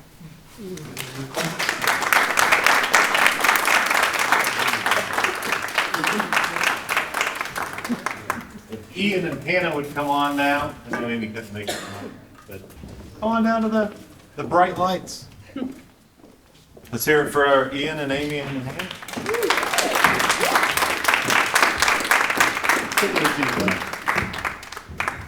So, film is quite a bit different, and the stage direction is a lot heavier than what we'd have more or less in a play. How long have you been teaching this class? Screenwriting. I've been teaching screenwriters at the Marshall University since like 2016, 17, I think, something like that. Yeah. Great. Is it part of creative writing, or is it on the English side, or is it? It's an English class, Okay, so it's like a creative writing workshop for the English nice. department. Yeah. Nice. It connects with a film program as well. Okay, great. Let's talk about an evening of Vivaldi. Where'd that start? Where'd that come from? I wrote that. Oh, actually, I wrote that story for like a contest. Okay. For like a screenwriting contest, and I can't remember all the. It's receive in that particular contest. You're writing 5-page scripts on like a 48-hour sprint. Okay. And you receive some elements that are assigned. For example, I think the location was assigned, like it had to take place at a concert and theater. Okay. And then I think I had to have an inhaler in it. Okay. And I think and a plug for tomorrow. We're doing something very similar tomorrow. Yeah. I think that one was unusual because I think the genre had to be a suspense story, which I was not stoked about. So that story, I was just trying to find a way to write a suspenseful story the way I wanted to, which broke down to someone trying to do bits in a place they weren't supposed to be. Yeah. Anybody else get Keith Albee out of that? Yeah. That's the first thing that came to mind. Oh, Especially yeah. that super steep rake at the top and the balcony. That's funny. That is what I was thinking in my mind. Like if you've ever like been in the Keith Albee and went back behind it, it's all like dusty and you can wind your way from like the back all the way up to the top of that balcony if you do it right. Yeah, you can't. Yeah. It's very, very creepy and very, that's what brought it to mind. What do you guys have for Ian? I thought it was hilarious, by the way. Yes. Yeah. I loved how you had her keep puffing her inhaler every time she got agitated. Oh yeah, it's funny. I was listening to them read the story and I thought of something I didn't think of before. It's like the whole story is people like putting cartridges to their lips. I thought it was really like a funny like thing to do. But I like missed a trick at the start because I have like an orchestra, but I think I like write about someone doing a harp for some reason. But if I had someone like doing an oboe, then the whole thing is just, they can just have shots of people putting things to their lips. Yeah, back here. I just like that you could feel the tumble. I mean, I think of myself sitting here in the balcony above me, and I could just see these two ladies and hear this clamoring coming down and the big bang behind me. And you can know that everyone in there turns like, what the? And you can almost just feel that happen. Oh, yeah. I think I wrote that one backwards, where it's like the idea is, well, how do I get everybody falling down the steps? And then the rest of it was just like. Are you a start at the end writer, or how do you? I think that's like, to me, that's like structurally, when I am not is when my stories are weak. Okay. And I think if you can write the last page first, like the concept for the last page, your story makes a lot more sense. And I think like all the time when I run into trouble with a story, it's because I've started it and I don't know what the last page is. Yeah. But if you do, then you can just make the whole thing make sense, and also make it make sense more efficiently. So you don't like waste time making pages that don't matter. I've heard Mammoth say very, very similar things, that you got to get to the end, and how to get there is the writer's problem. Yeah, when I was a younger writer, that was a big problem that I struggled with a lot, is that I would have a funny story that didn't end up at a place. It would just be like, all my stories were like, there was a funny person, and they entered a funny circumstance, and then eventually it goes like over. The writers in here, I think, all understand that plight. Yeah. What else you guys have? I think I've met Barb. Yeah. Yes. Yeah. The description of Barb was amazing. Yeah. I want to see that casting call. I was an usher at a movie theater for a long time. A very strange authority you have when you put on the vest.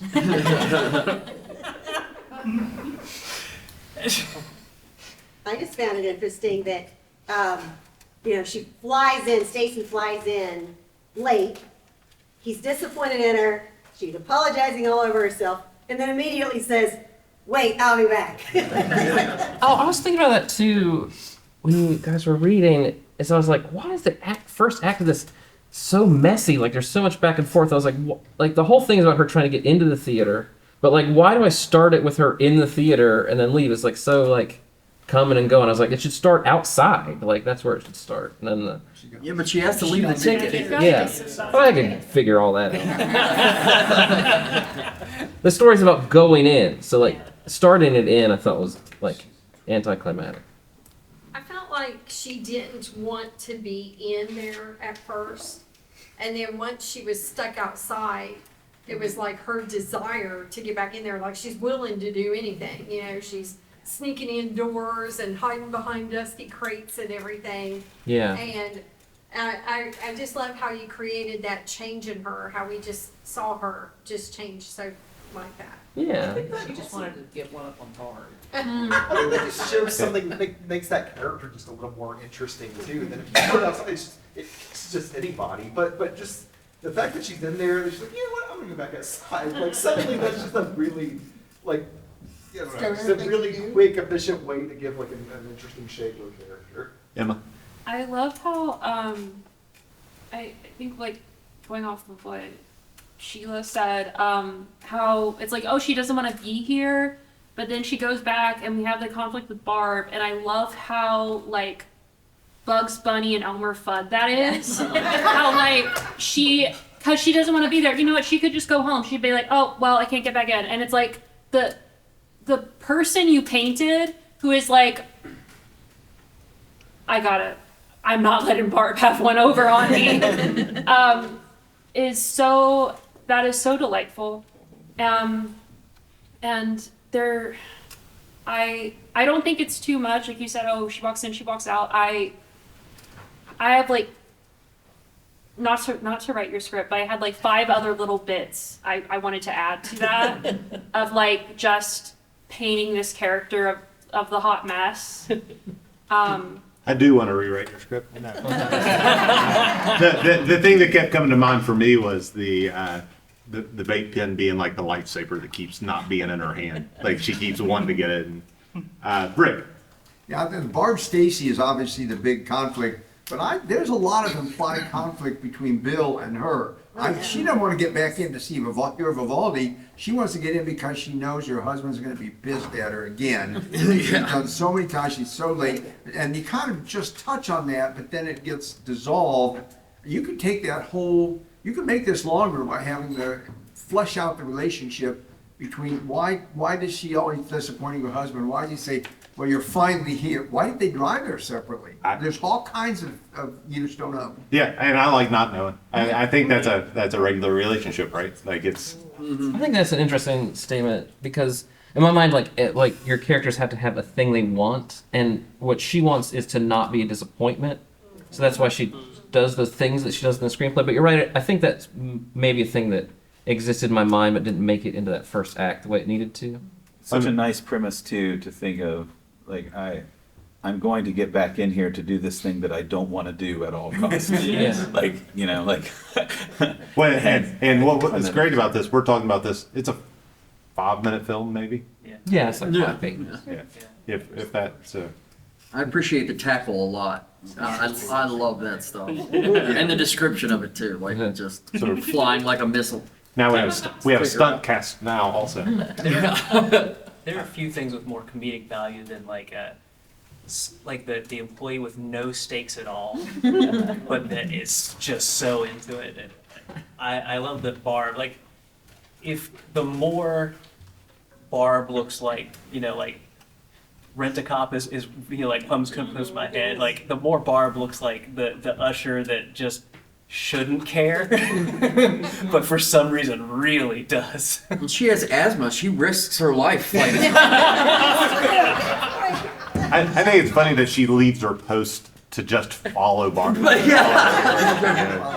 I do think that is a funny thing about people is how much of being alive is people protecting an authority that is not real. Invented states. Yeah, I am as in Barb charge is- of this thing that doesn't matter. That's right. As Barb is chasing Stacy, who's cut back to the front of the theater, people are just flying. Thousands of Vivaldi fans that didn't get tickets before. Yeah, Ian, that was great. Thank you for sharing that. Thank you. with us. Next up was The Dollhouse by Amy. Amy is not in attendance this evening, but we are going to share these links to the talk back with her, as well as the performance. So, who wants to pile on Amy first? Thanks for submitting your piece, by the way. I thought it was great. That's why I selected it. It was an interestingly sincere piece to me. I'll let the actors jump into it because you guys have lived with it for a couple days now. How do you feel about it? As Lois, I really enjoyed how she encapsulated that flatness that sort of comes with someone rebuilding their life. Lois seems like a very stagnant character in her dialogue, but you know there's more under the surface. And you get that from other characters and their input on Lois's life, not from Lois herself as a character. And I felt like that was a really interesting choice that I really appreciated, because I've seen people come out of that situation and they really are like starting from scratch. And I felt like that was really conveyed very well. Yeah, I think we all know Lois really quickly. Yeah. There was a moment in hearing, and I think it comes from probably listening to it versus seeing it, where I didn't think Lois was real, and or that she had died, or that this was a grieving family that was dealing with this dollhouse that was their daughters, and until Lois talked to Stephanie about setting the table or doing the dishes or whatever, I think it was doing the dishes, something. And then you'll have time to do this at your own house. Like even the realtor thing before that didn't really tip me off about it. And I thought, because Stephanie says something about, I saw you, right? I saw that you had done this stuff to the dollhouse. And he's like, no, she did it. And I was like, did she though? Yeah. And so there was that moment for me that it became clear later, but I think just hearing it being read made me think, oh, maybe she's not. But I think that speaks to the story, right? Because they were grieving, Yeah. right? Like she was gone. They felt like it was all their fault. The parents were taking all the blame.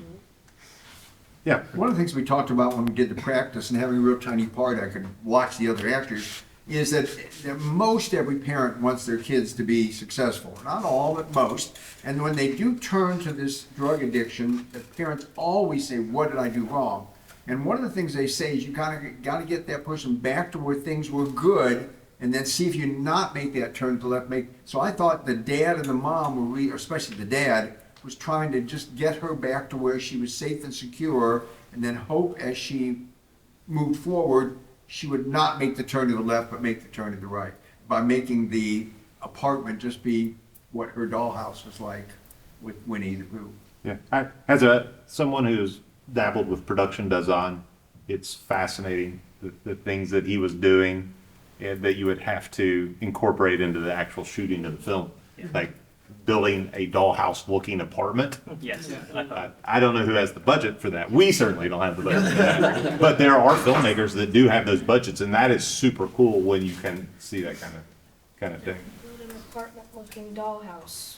I was gonna say, it doesn't have to be a scale, right? Right. Well, and one thing that struck me in that very scene is that I did get a very good sense, even without it being described, of sort of those unreal bright colors that are characteristic of wooden toys, especially, that have a really dramatic sort of expression to them that oftentimes our actual houses don't. And sort of bright color. And I like how different the father and the mother are. Like that, instead of them operating like a unit. Yeah, him. One question I have for Amy and the ether. Respond in the comments. If Winnie the Pooh was the choice of that, if it existed outside the quote, because I was thinking like the parallel. I'm only thinking about this too much because I recently rewatched Winnie the Pooh with my friends, like the many adventures of it, and Winnie the Pooh has a honey problem.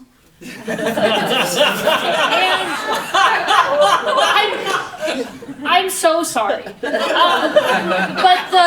if there was anything there with like this is the story I grew up with, and now I'm an adult, and my honey problem is not cute or whimsical.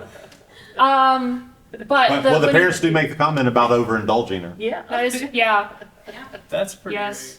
great. That's all. See somebody saying, I think that it's interesting the way that she has separated the two characters into very different mindsets, where I feel that the mom is very apprehensive about the recovery and what did I do wrong and why, why, and his response is to kind of cover it up with the old dollhouse and kind of push it down. And they're very different in the way that they respond to her coming home. It's almost as if the mom doesn't have a whole lot to say because she's not real believing yet. yeah. The question becomes, does she expand this piece? Or is this the end of it? Because it does stand alone, I think. I mean, I think there's a story there, and it generates conversation, obviously. Yeah, him. I lied. I had one more thing. I really like how Lois, you can tell she's like losing control of her narrative. Like it's in the hands of her mom and dad now. And I want to see a longer piece because. That's great. That's a great compliment, I think, to ask for more. Yeah, Nick. I did realize something that was really cool was that the mother and the father both had two completely different angles at going for it, and both were the extremes, but in the end they became softer and helped support her, which I thought was a very, very good element to show. Yeah, I think so too. That's one thing that I really did like of that. It's the mom and dad are not cartoonish in the sense of that they both want what's best for their daughter, even though they see that very differently. They're not disagreeing; they're agreeing. They just have a different perspective. They end up in the same place from different directions. Yeah. I think it's interesting. They're both right, and then then they come to the middle. Let's jump into another story about dolls. Plankton dolls. By Hannah here. You want to tell us a little bit about the story first, where it came from, why you wrote it? Sure. Well, I told Professor Nolte this actually because I wrote it in his class last semester, but this story was actually inspired by a dream that I had because I tend to have some crazy dreams, so I like to write about them. But the dream mostly focused on the more fantastical element of it, so the figurines. And it was surprisingly hard to describe them as vividly as I saw them in my head.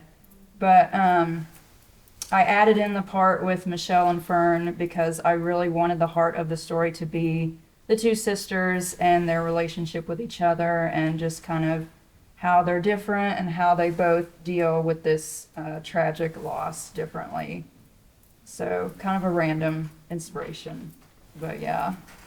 That was great. It gave me a very, you guys remember Amazing Stories?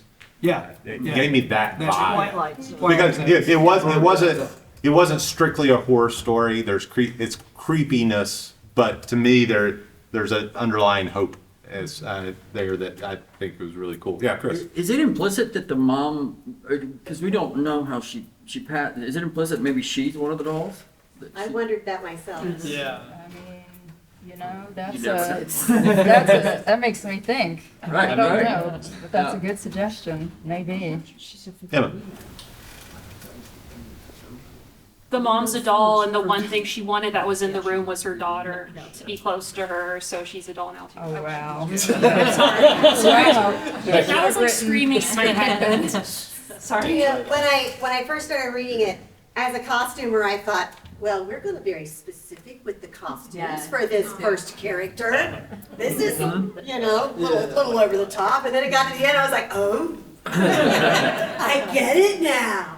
But yeah, I also wondered, you know, it's never to me, I couldn't tell, is mom dead or did mom leave or what's the mom thing? So yeah, with an expansion, I totally had a thought of expecting that mom would be one of those dolls. And I felt like you did a very nice job of making them nice and vivid and, you know, once you got to the part where you knew what was going on with them, why some of them were old and dusty and some were bright and fresh. Yeah, look. I kind of, the mom being the doll thing, I like the fact that the doll in her pocket was, you know, probably from her mom. So that doll is what saved her. Yeah. So her Yeah. mom indirectly from that doll saved her from becoming, you know, what the witch wanted. That's cool. Yeah, and I think you have another push in there. Like you have opportunity for another shot that certainly if I'm directing that film, that I'm getting that doll exactly what you're talking about there. I like that you didn't hammer the sister relationship because we know what it is. We didn't need 70 words about it. Oh, yeah, that's, yeah. I thought that was nice, just letting us know what it is and then not beating us over the head with it. Thank you for doing that. Yeah, Mike. The couple things. One, I think the mom is obviously the bicycle. I don't know why we're talking about it. She's with the bicycle. Like it doesn't matter. What I really like about these the pieces like this is the fact that we rarely talk about the destruction in the path of the piece as a whole. So. The kids and the husband have lost their mother. Now they've also lost a daughter by the end of this. So with the father and the youngest daughter are now without two people in their family, and that's just sort of where we leave it. More pizza for them. Yeah. So more pizza for them when they get. But I always it doesn't have anything really to do with the story other than I dwell on little minutia like that and I like it. Like I like that. I like to be able to take away something and be like, man, that really sucks for them. It's like watching a Hallmark movie when the big city boyfriend that the girl breaks up with when she goes back to her hometown isn't really that bad a guy. She just happens to meet another guy, and sometimes he's the current boyfriend is really horrible, and sometimes he's just not, and they don't write him bad enough for you to not like him, and she just breaks up with him for no reason because she fell and so you find that dichotomy, and I like that sort of dystopian look of things a lot. So. I think it's interesting you say this story came from a dream, because I think of dreams as very kind of unstructured. But I think that story is like a real lean structure. Like it's about an incident that like ends and then repeats, like and you see it from a different perspective. It's very like beginning, middle, and end story, which I don't think I don't dream in beginning, middles, and ends. I had a real vivid sense of the figurines, very much so, and so I really was visualizing different things as it was being, as we were hearing it. But one of the things is that I wanted to comment on is I don't want to see in that room. I would be fine if that hallway or whatever, like where if you're the audience, you can't see whatever they see in that room with the brass, knob. Yeah. And some of that is because then that is creepy. Yeah. Right. And I like that quick cut back to the sisters after the first door open. I like the quick cut back to the yard with the dad. It's not creepy, but it reminds me of the suitcase in Pulp Fiction. Yeah. Where you never see it. Yeah. Right. I mean, Well, it's amazing. It's great. Mike Bigley. In all of these screenplays, like the brass mystical doorknob, the specificity of the tilt down to the table with the doll on it. There was in the last story there was the description of the shot with the daughter reflected in the window. Your descriptions of these shots with the green vape pen. I really enjoy how specific some of these are. Where as you're writing, you're really also playing director of photography and finding all these special little moments. And that all speaks to the craft of screenwriting versus playwriting too, in a way, because you have to show that stuff, right? Like you can't, if you're writing a play, you hope that your actor does that stuff. Whereas when you're writing the screenplay, you're going to show that specific. You're going to have that shot. I'm going to have this moment. I'm going to have the tilt to the doll. I'm going to have that hold on the doorknob. Like you can make that happen in the script versus a play you're going to write, and there's a doorknob. Whatever these people see on the stage in front of them is what they're looking at. They're looking at a flying around, and that's they don't necessarily they aren't looking at what you want them to look at 90% of the time. So I love that specificity and why film is such a beautiful its own medium and why it keeps it sort of separate. Yeah, not like shot that medium wide. You've got real specific ways that you envision the shot, and I really appreciate that. It really is nice to, in this context where we can't see it and we have to hear it. I see it, just through your words. It's really fun. One last thing from Chris. Yeah, I have that piggybacking on that. It makes me want to ask: is that frustrating having to write? Because the only dabbling in writing I've done is with plays, so I just focus on dialogue. Like I hardly even do parentheticals at all. Like, is that frustrating to have to put all that stuff in? Or is it like you? It's a must. You want to get these are shots that we're gonna get when we make this, so you like putting that stuff in. Well, see, I'm most familiar with prose. Before last semester, I really didn't even know what a screenplay was. So it took a lot of learning and it took a lot of getting used to. And for a while, it did get frustrating, I would say, because I just want to write everything out like in a big block, like this is exactly what's happening. And so to kind of stop myself and, break it up into these smaller sections, and you start getting into these angles and these camera shots and these descriptions and different things, it was definitely a challenge. But after I got used to it, it's really, it just kind of feels like it comes naturally after a while. So I would say now it doesn't really frustrate me anymore. That was great. Thank you, Ian and Hannah.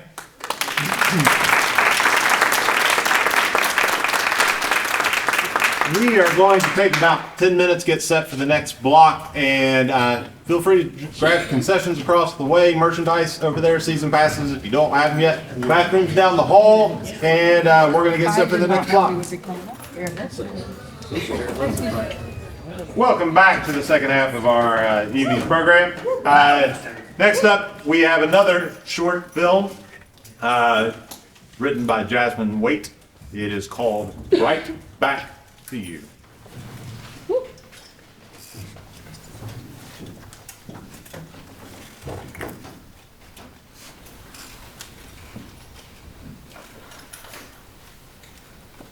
Exterior, back alley, late afternoon. Tall buildings remain everywhere. The back alleys are barely lit by the street lights and are littered with large dumpsters, fire escapes, and a man heavily breathing with his back against the brick of an abandoned apartment building. Everest, a tall man in his late 20s in sweatpants and a hoodie, holds a green duffel bag close to his chest that quickly rises and sinks. He tilts his head up, tempting to gain more oxygen in his lungs. A line of sweat is visible on his forehead. He's clearly exhausted. Shit, I think they saw me. Shouts can be heard from far away. This of Dalton, an older man, and Susan, a woman with her hair tied back into a neat bun, both working on the murder case of Juno. They walk into the entrance of the alley and stop. Dalton scratches his head, clearly annoyed. Susan rubs her face with both hands, now frustrated. I swear I saw him run this way. Susan looks at him, then rolls her eyes, pulling out a flashlight to look around. It won't turn on. For all we know, it could have been a rat. They're about the size of men now, aren't they? You don't get outside of your city much. We ain't got those here. Might have been a bot. Everest looks frantically to the side, still breathing heavily. Why are we questioning him anyway? Dalton sighs, holding his hand out for the flashlight. Chief thinks he might know more about what happened to that girl, why she's been reappearing. Susan presses the flashlight into his palm. Juno, right? I thought she was pronounced dead on the spot. She was, but there are rumors it wasn't actually her. Dalton fails to turn the flashlight on, so he shakes it before a light that shines directly on Everest. Everest's eyes go wide and he snaps his head forward to hide his face. Dalton lowers the flashlight and looks to Susan. Let me do the talking. Dalton and Susan walk over to Everest calmly. Excuse me, son. We're with the police. This is my partner, Susan. Susan awkwardly waves. We just have a few questions to ask you about Juno Wright. Everest nods slowly, still holding the bag tightly. Is it true you were a close acquaintance with Juno? Everest shakes his head. Girlfriend. She was my girlfriend. Dalton nods slowly, pulling out a paper to write on. Right. And it was reported that you were with her at the time of her death. Listen, man, if you're trying to accuse me of murder, piss off, all right? I've been cleared. Susan moves to be more visible to Everest. She digs into her pocket, then unfolds a paper with a few pictures of Juno. No, not murder. There have been a few reports of her appearance after the time of her death by locals. Do you know anything about this? Everest moves his bag to one hand and takes the photo, looking at it closely. His eyes widen. What is this? They think it's Juno. Voiceover. She'd have forgotten her disguise again. When was this? He holds up the photo. Dalton stares suspiciously at the bag in his hands. Sunday, last week around noon. But she was buried last Friday. Son, what's in the bag? Everest clutches the bag tighter. That's not what you're here for. Susan looks at Dalton with a worried face. Dalton, he's not a bot. Chill out. Dalton walks up to Everest, getting into his face, and rips the bag out of his hands. Everest shoves him back. He tries to get his bag back. Give it back! Dalton tosses it to Susan, who looks at Everest apologetically as she opens the bag. It's full of bolts, wires, hardware, and a few pictures of Juno. But a single flash drive sits on top of the mess. Across it, Juno is scribbled in red pen. Give me my bag! Susan sighs. We're gonna have to take you in for questioning. Everest backs away from the wall with his eyes wide. He moves away from Dalton, but Dalton is quicker. He grabs Everest and pins him to the ground in a matter of seconds. Don't make this harder than it has to be. Everest stares at Susan, his cheek pressed against the floor. I didn't hurt her. Lights out. Voiceover. I fixed her. Cut to. Exterior back alley. The accident. Voiceover. I had no other choice after today. The back alley is barely lit up by streetlights. The back alley are littered with large dumpsters, fire escapes. It's a back alley. Two people run down the alley, hands interlocked. Everest with the same green duffel bag thrown over his shoulder, and Juno, a shorter woman in a skirt, and a blood-stained shirt. Sounds of police sirens blare behind them. They keep running, but the bag slides off his shoulder. The bag hits the ground and is left alone. Juno stumbles and falls forward, clutching her gut. Juno, what's wrong? Does the chip hurt more? Everest falls to his knees to comfort wounded Juno. He lifts up the edge of her skirt, seeing that the device was malfunctioning. He pulls her skirt down, looking at her with a worried expression. I think they know about me. Everest scoots closer, cupping her cheeks with both of his hands as he presses his forehead to hers. It's okay. I'll fix it. It's okay, don't panic. I'm sure they're just paranoid. Voiceover. But they did know.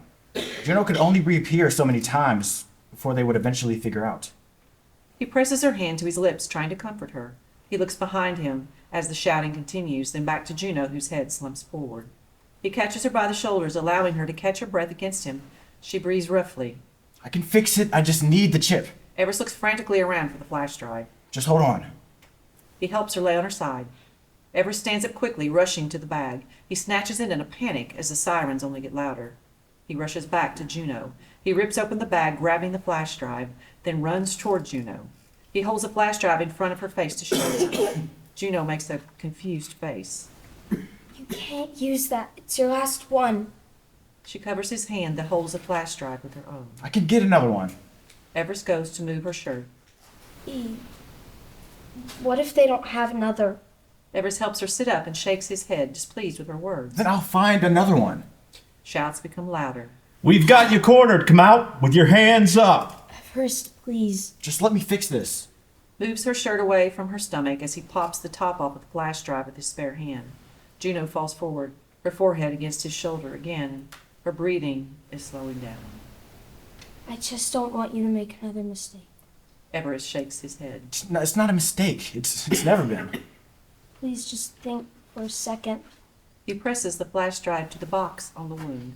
Juno moves her head so that she watches his expressions. I am thinking, just let me do this. Juno weakly touches the corner of his lips. What are you doing? Juno presses her fingers to her lips. Remembering your face?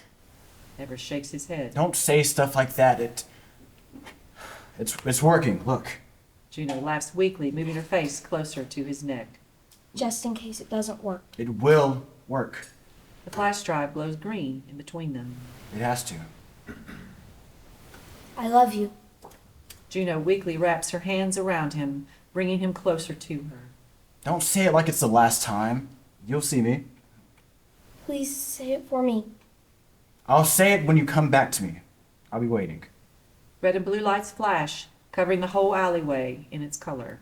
The sounds of thumping of boots can be heard distinctly. The color lights up both Juno and Everest. Okay.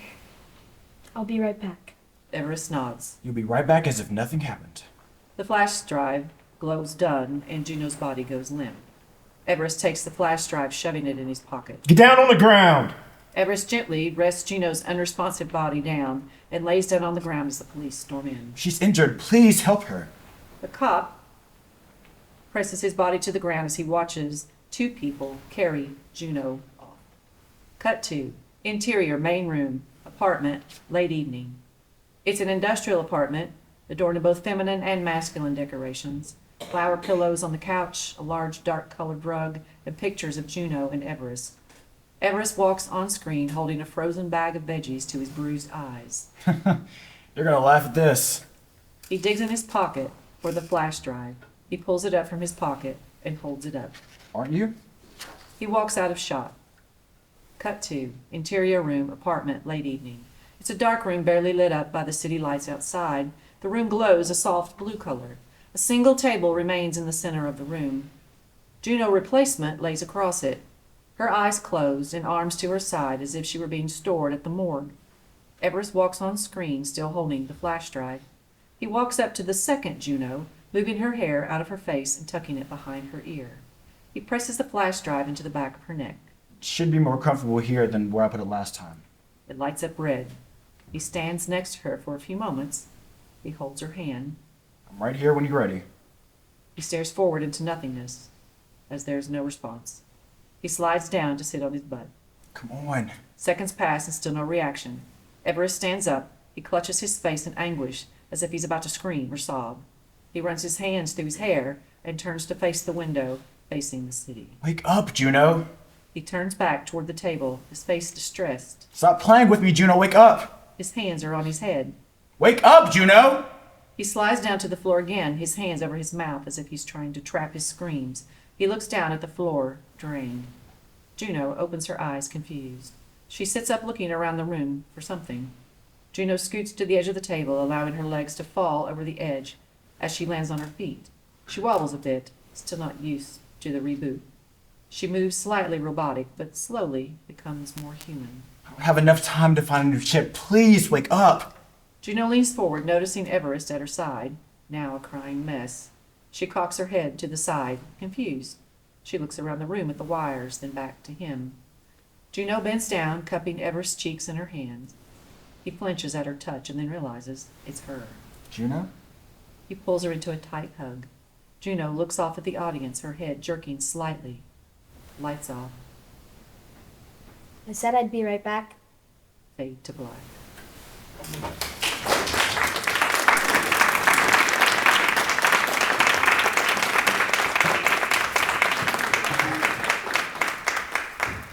Next up, last of our short film section, is Stuck by Zach Brugan.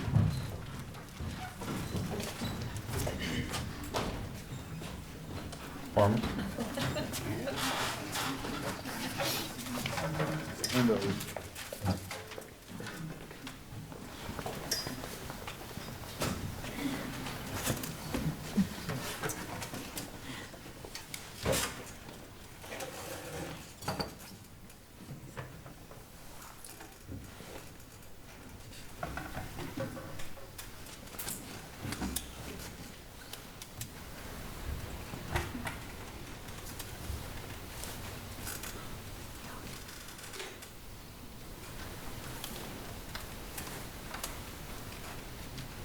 Stuck, written by Zach Rubin. Exterior, cornfield, midday. The midday sun pressed over the cornfield, a large tract of land measuring 5 acres. Corn crop stands tall, almost ready for harvest. A road runs parallel, cracked and old, leading towards a red farmhouse at the back of the cornfield. Angle on Scarecrow. The scarecrow stands among rows of corn, his head held up by a wooden cross, a scythe is propped on its shoulder. The corn flows and scrapes against itself. Distant sound of cars sputtering, then passing. Exterior, blue sky, midday. The sky is bright and blue, few clouds dotting an otherwise clear day. A raven, sleek and black, soars through the air, over the trees, a road, then a field of corn, before landing on the scarecrow. Exterior, cornfield, midday, wider angle. Still stuck here, huh? The scarecrow is motionless, save for the wind pushing bits of straw to and fro. Silent treatment today? The scarecrow shuffles, jostling the raven slightly before his mouth begins to move. You should be so lucky, Bird. That's no way to speak to a friend. In case you've forgotten, I am a scarecrow, meant to drive you away from the field. And in case you've forgotten, I am a raven, smarter than my cousins you frighten. Don't get ahead of yourself. Keep insulting me. I'll peck the straw out of your head. If only you'd be so merciful. I'd be so lonely without you here, else I'd give you your wish. The farmer would always put up another one. And yet, they wouldn't be you, my friend. The corn behind them begins to jostle. That would be my cue. Till tomorrow, friend. The scarecrow smiles. Till tomorrow, pest. The raven flies off, exiting shot, over the shoulder. The farmer enters from behind the scarecrow, waving a broom at the air the raven was occupying. He is old and walks with a limp and a low posture. Stupid birds, always pestering my crop. He looks towards the scarecrow. Must be getting too smart for the scarecrow. I'll have to move him somewhere else. The scarecrow stands motionless, save for the wind pushing bits of straw to and fro. End.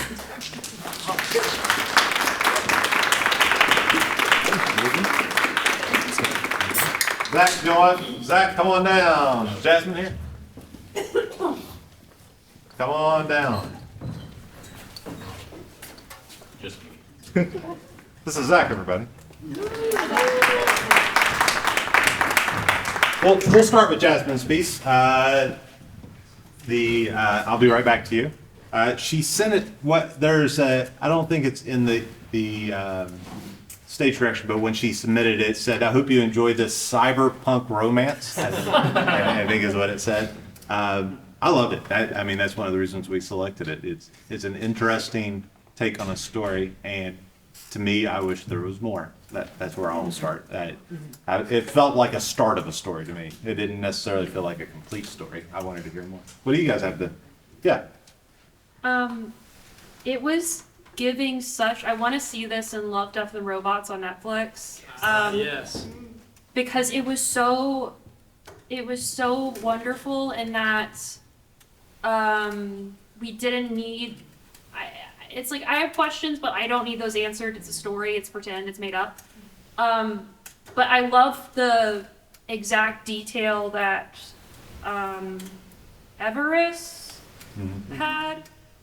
The how vivid that was towards the end, with the hands over the head. I'm sitting down now. That. Yeah, I love it. Who else? Everybody. Oh, there you go.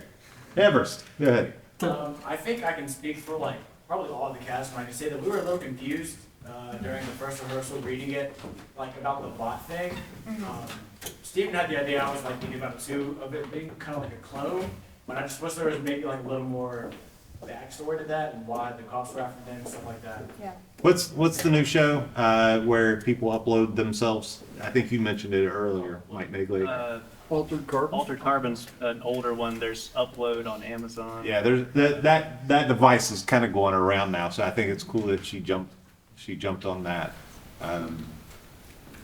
There was a mention early on about maybe she's a bot, something about the police searching for bots that might have been expanded just enough to let us know what's wrong with the bot. Yeah, I feel like there's definitely room for expansion. To me, it's almost like Blade Runner and the replicants. And Yeah. I immediately assumed that you're not allowed to be a bot and run around. Yeah. Like I was assuming a lot knowing the genre, I think, and that's good that you bring that up because if you don't know the genre, that some of that could be confusing for sure. I enjoyed the device of like, the data corruption, like the potential for her not to recognize it when she woke up. I do have questions about like, is this the last flash drive on Earth? You can't run down to Walmart and pick one up. So that's interesting. I mean, she mentions it very specifically, but I'm like, why does that matter? Rick. It's wonderful that we have more women in law enforcement, but if you watch any YouTube videos of police dash cam, you'd never introduce your female partner. This is Susan. Officer Smith, this is Officer John. Never, but this is Susan. Hi, Susan. What are you doing Friday night? That was needed to be. Apparently, Jasmine's never been arrested like you, like Rick has. Or he saw it on YouTube. Right. No, that's a good point, though. Interesting too. I think that there is a definite lifespan like that. It's sort of the crux of it, right? Like you can only bring them back so many times, and is that why it's illegal? Like you're not supposed to bring them back ever. You're not supposed to bring them back after there are 5 times that you're allowed to bring. Whatever it is. It goes back into John's short story or his book now. Like this is a way to keep people immortal forever, and we have to stop the immortality problem. I thought it was an interesting and one thing that I wanted to know. Like I think in general, probably the big want for me is to know why there's a bloody shirt, why the cops are after them, what all of that means, not necessarily whether, like, I don't care if she's a robot, great. Like, you know, that means little or nothing to me. I want to know why it's a problem, I guess. Yeah, because you've built a core relationship. I think we can agree Right. that relation. We get it. We get Ever's plight. We get her plight. But yeah, let's start answering the plot questions now, because you've made us interested. Right. Yeah. There's a lot of legs to the idea, like, why is there a certain number of times that, you know, the whole concept of the data corruption, you know, like, she's not going to recognize it, gives you a built-in device for, you know, after so many times it becomes really dangerous, they could be psychopathic, you know, like that kind of thing. You know, you could answer that question and give some stakes to, you know, him rebooting her too many times. Yeah. All in that bit. I like the idea of seeing it on screen, but to me, novelization of this concept seems like it would serve how rich this topic is to me, because we've already asked 1,000 things that we want to see in a novel, right? Yep. So, not to say you couldn't put it on screen, but you're asking to answer a lot of questions in a format that may not be able to answer those without lots of exposition. I think maybe reworking it a little, like, you wouldn't.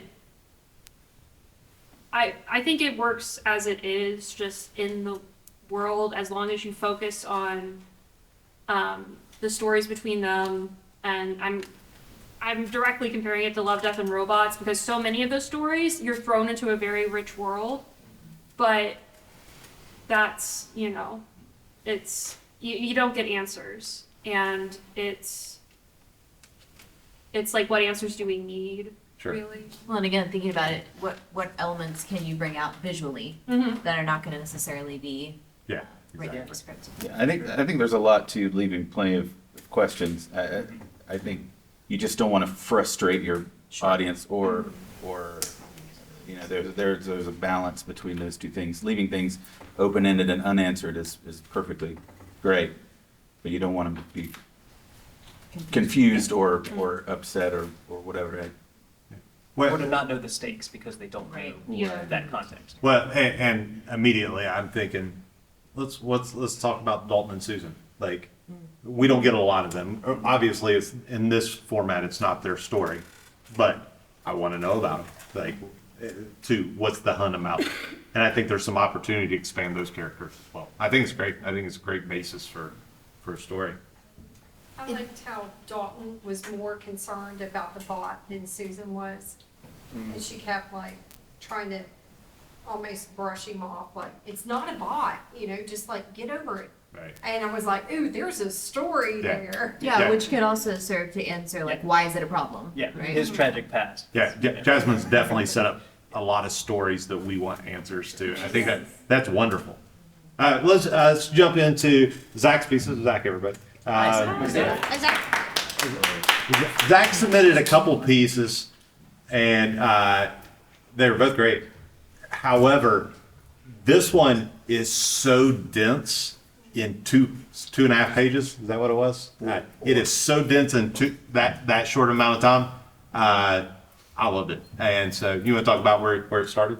Yeah, I was in my screenwriting class, and prior to going into my class, I think that was, I want to say 2 semesters ago. My memory's horrible, but I was kind of really out of my depth, so I just stuck to what I knew. I primarily write short fiction. I'm a creative writing student, so that's just where I get my comfort.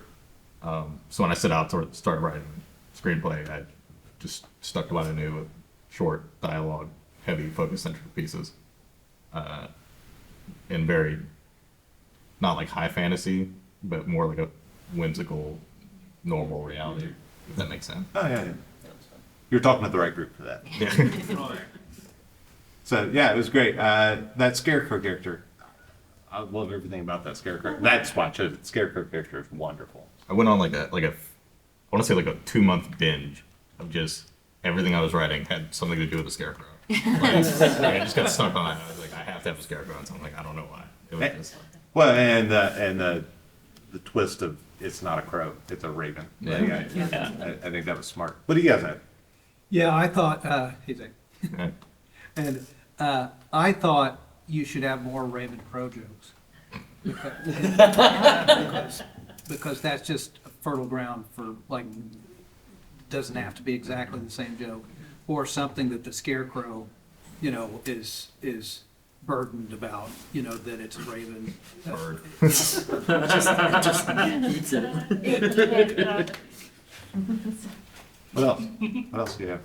We were talking about it, Rick and I were, and we were talking about how they kind of need each other, and like the scarecrow can't move at all, and he says that the bird is lucky that it can fly anywhere it wants to, and then in the end, the farmer's talking about, I'll have to move it, or the farmer will make another one, but it won't be that scarecrow.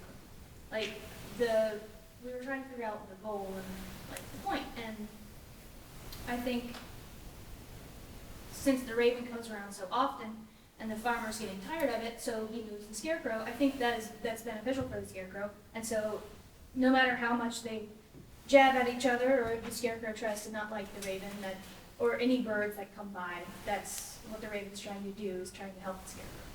They're in cahoots. Yeah, Emma. I love whimsy. It sounded like a play, not so much a film, but there are some wonderful like films that sound like plays.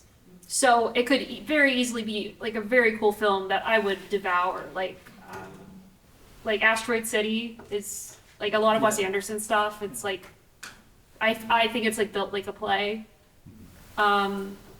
And I just appreciate you taking your short fiction background and letting the dialogue not be so naturalistic, with, you know, the farmer being like, this is what I will do, da da da da. That's delightful. Thank you. Zach, do you have any questions for any? We haven't done this. Have you? Do you have any questions for the audience? No, I was not actually prepared for questions. Okay. Great. I'm glad we. Anyone that Improv. there are a couple people that have had me in class here. I'm horrible with groups. I know you're doing So, great. okay. Yeah, you're doing great. So doing my best. You're doing awesome. Yeah. Anybody else have anything? Back there, Eric. I just want to second what she was saying. There is no reason this couldn't be a play. There's a wonderful playwright in Wheeling named Tom Stobart who wrote a play called Suburban Garden that's about a weed that falls in love with a flower. And I've directed it, but I've seen it before, and the costuming opportunity, the scarecrow and the bird and the farmer. And he also had a bird in his that just almost would crap out of the weed periodically. But even though it's very short, and I do kind of think it could be expanded a little beyond where it is, just to give us a little more time in that world with these characters. I think it might be a little more satisfying, but it's a nice bite-sized 2-minute play that could work very well on stage.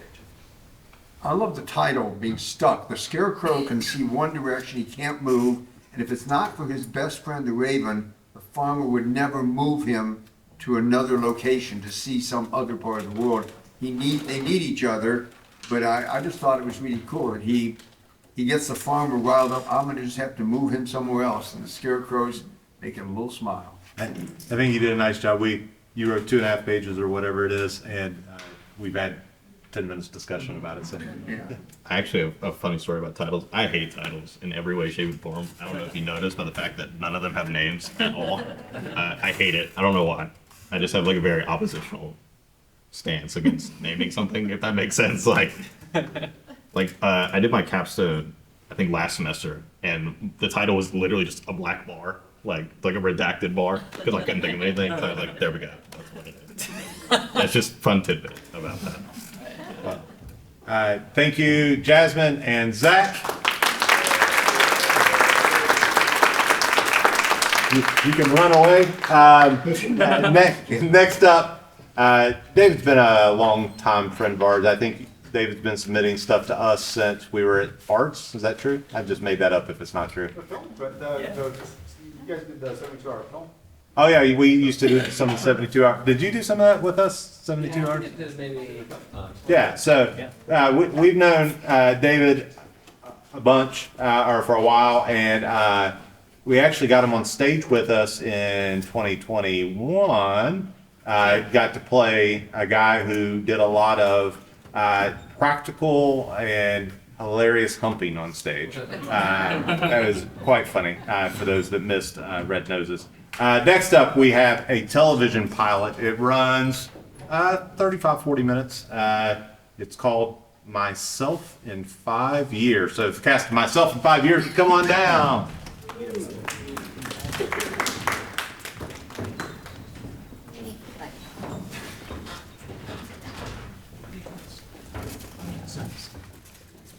You guys pick a seat, and I'll just put a nameplate wherever you sit. Unless you feel like you need to Probably sit. sit together. Something. Look, my seat's already ready. I've got another one for you. Oh, okay. They sit next to each other, we'll see how much we. Alright, if we're putting me between you, definitely. Lynn, I'm refusing to give Lynn a nameplate for now, and you will see why later. Oh, that's. I've decided to save it for later. But you will put it. No, you're not bad. Here you go. Myself in 5 Years by David Smith.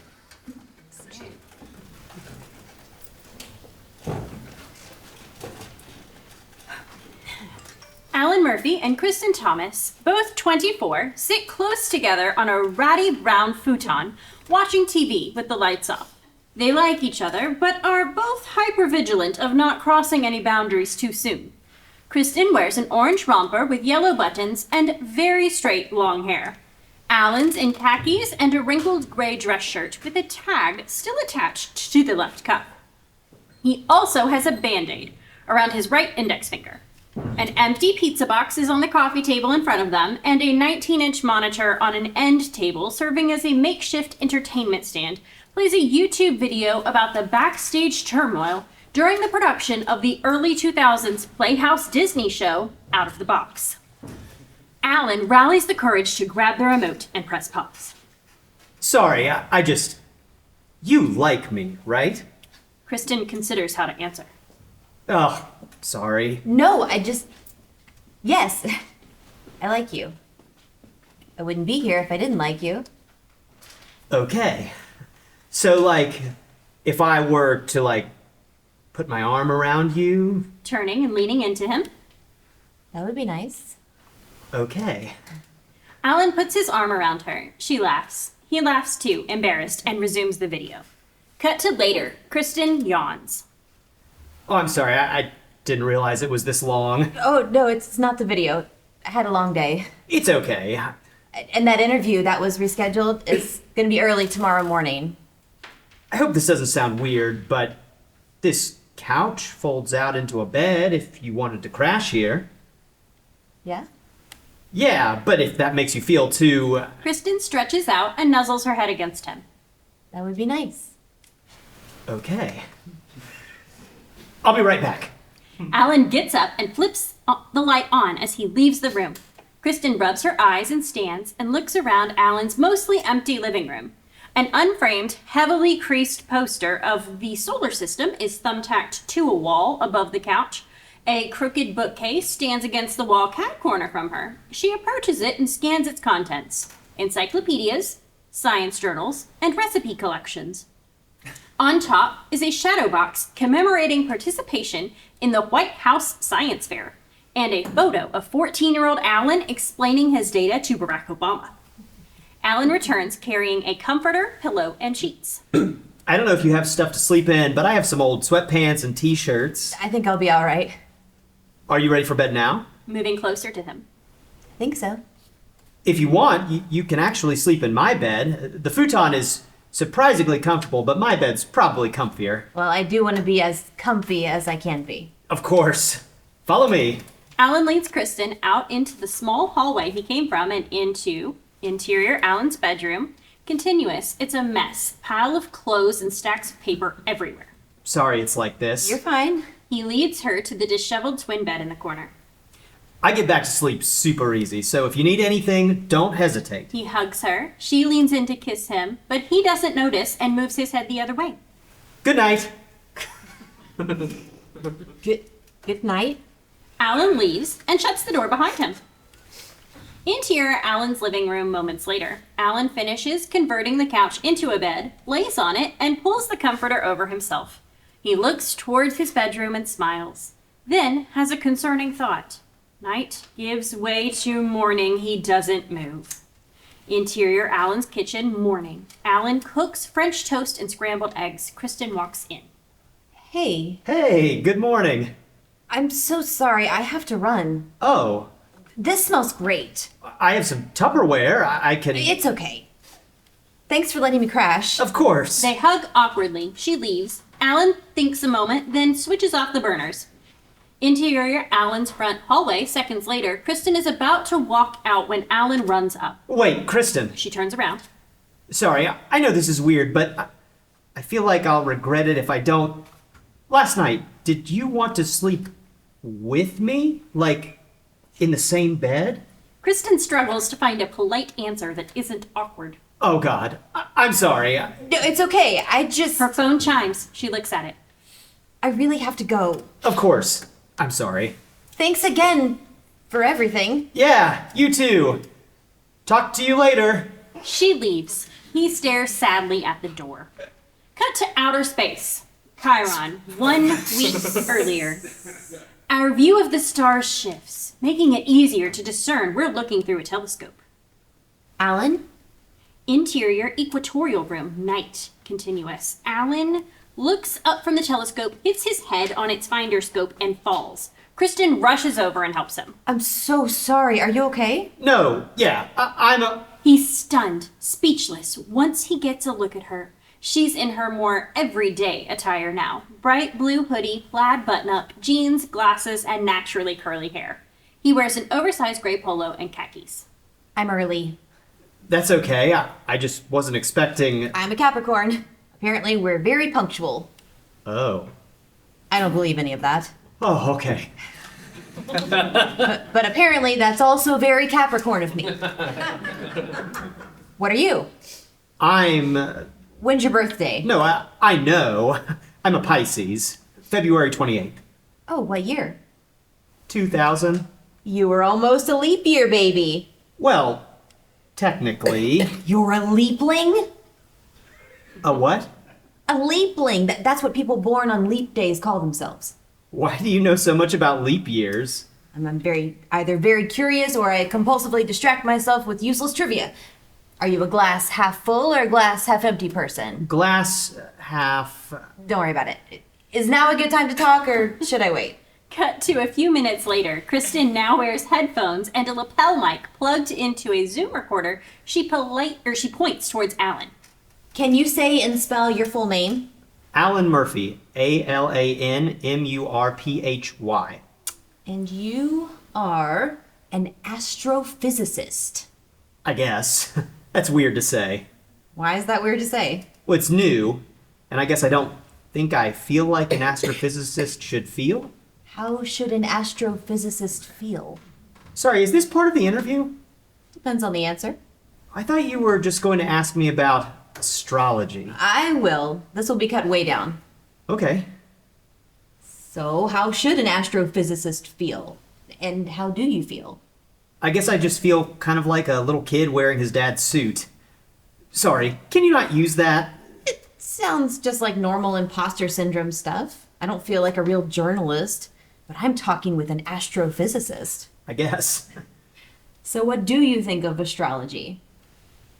I think it's important to a lot of people.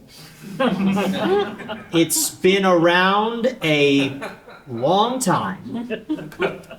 You don't have to be diplomatic. I know, but I don't want to offend.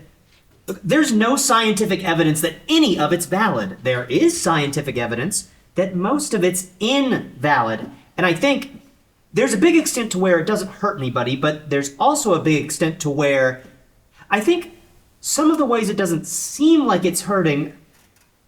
If you believe something that's fundamentally wrong, that is also used to box people into categories, then that's something that maybe doesn't seem like it's hurting anybody that maybe is. Cut to later. Kristen listens to playback. Alan waits awkwardly, removing headphones.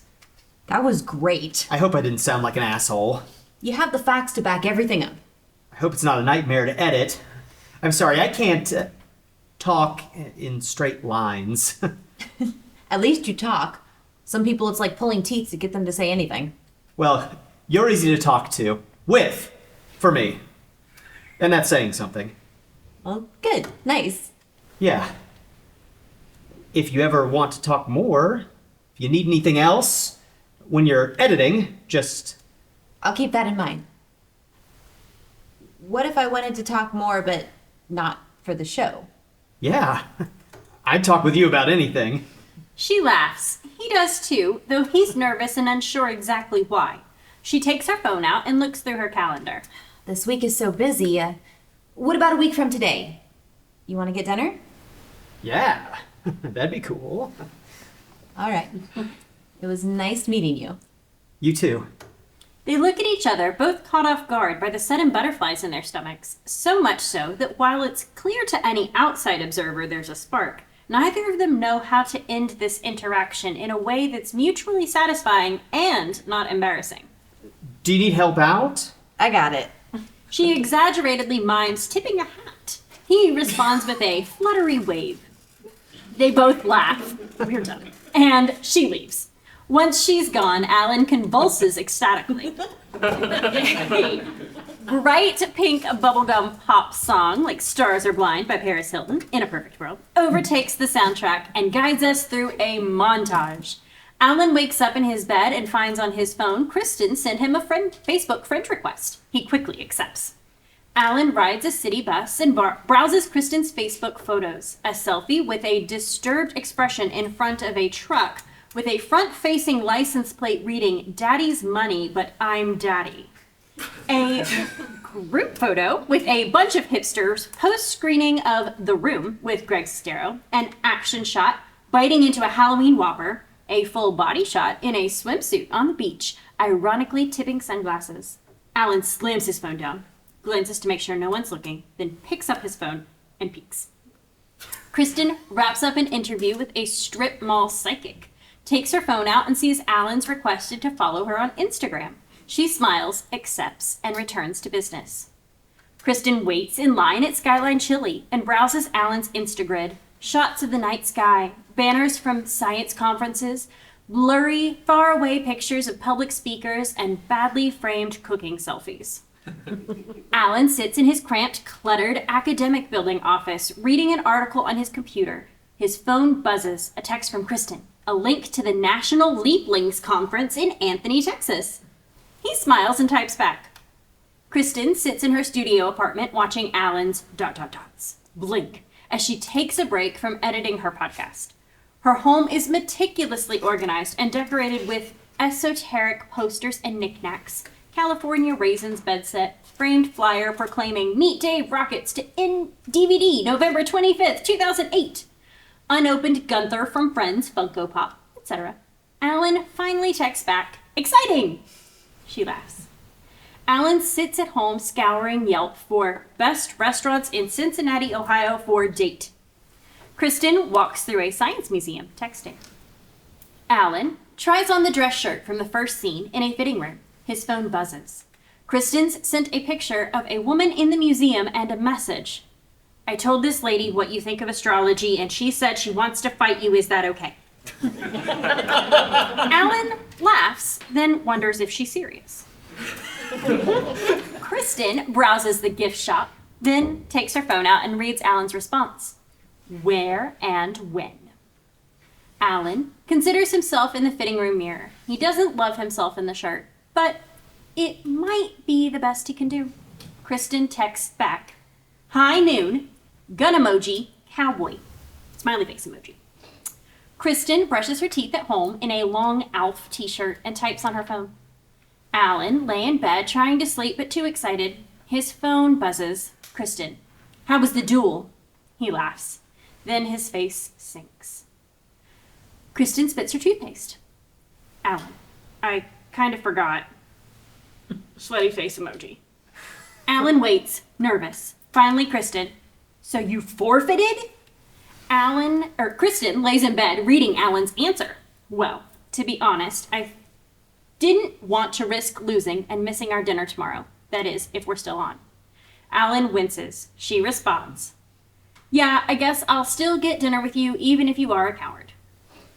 He laughs. Then she sends a picture of herself winking with the message, "Night."